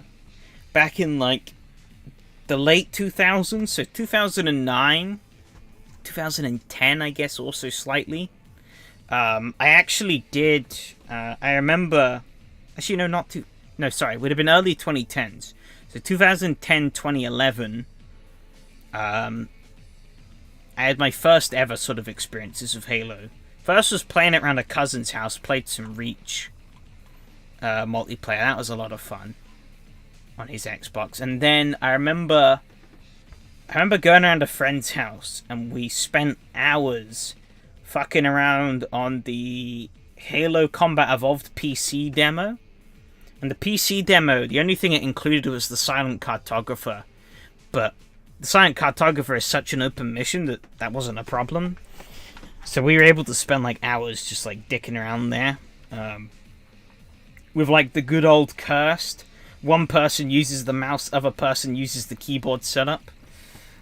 2010 was 12 years ago, older than some Fortnite players.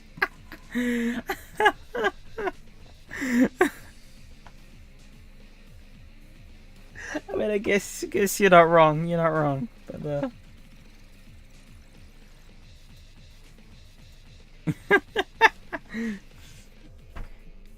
but yeah, I don't know.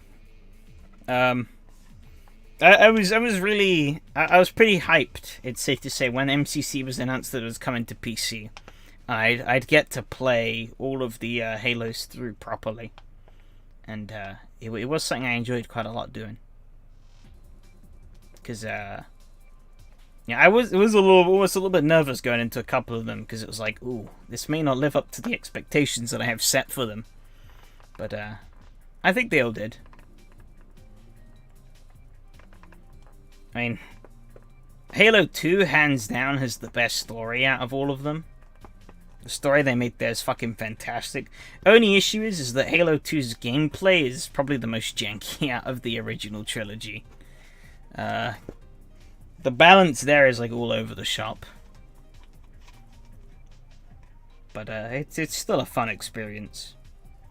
I would recommend, though, probably the best way to experience it, though, is definitely co-op through those campaigns. I did them all both solo and co-op, and it was so much fun playing them through co-op with friends. Which makes it even more of a shame that it took Halo Infinite like a whole fucking year to add in co-op campaign. But hey, it is what it is. Co-op almost ruined Reach for you. Damn. How come? I guess the issue is it also depends on how the people around you play. Because I guess if the people who you play with just fuck around all the time, instead of actually like going through the story and stuff, it can make it more annoying because you're trying to experience it whilst they're just, you know, goofing off doing silly things like blowing each other up and whatnot.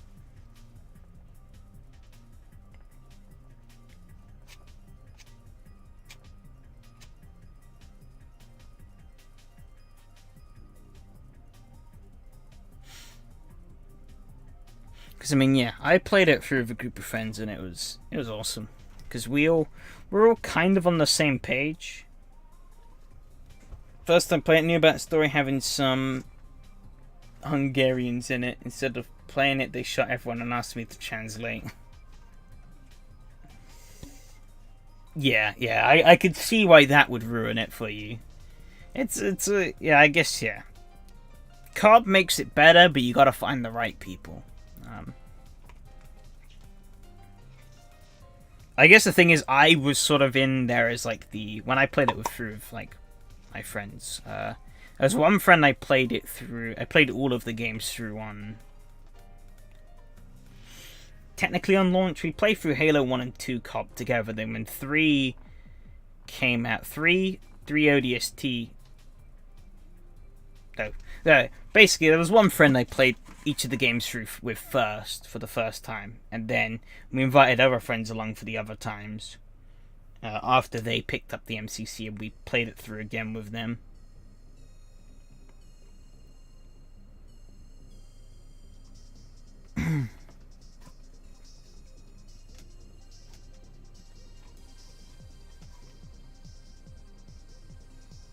Yeah, I do remember playing with a group of friends that were kind of like that once, and yeah, that does.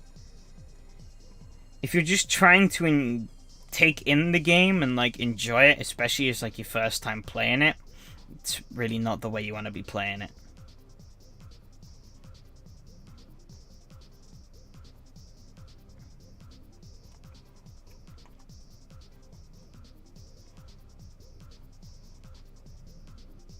Yeah, I don't mind the yeah, exactly. You know, first time through, you kind of want to like absorb it all in and stuff.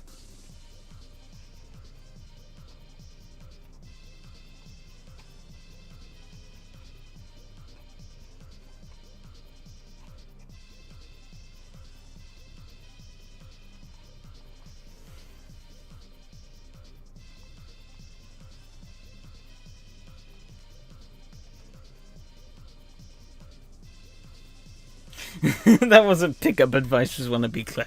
Nah, we're 100% going to take that out of context. Don't you worry. Don't you worry. We'll only take that out of context.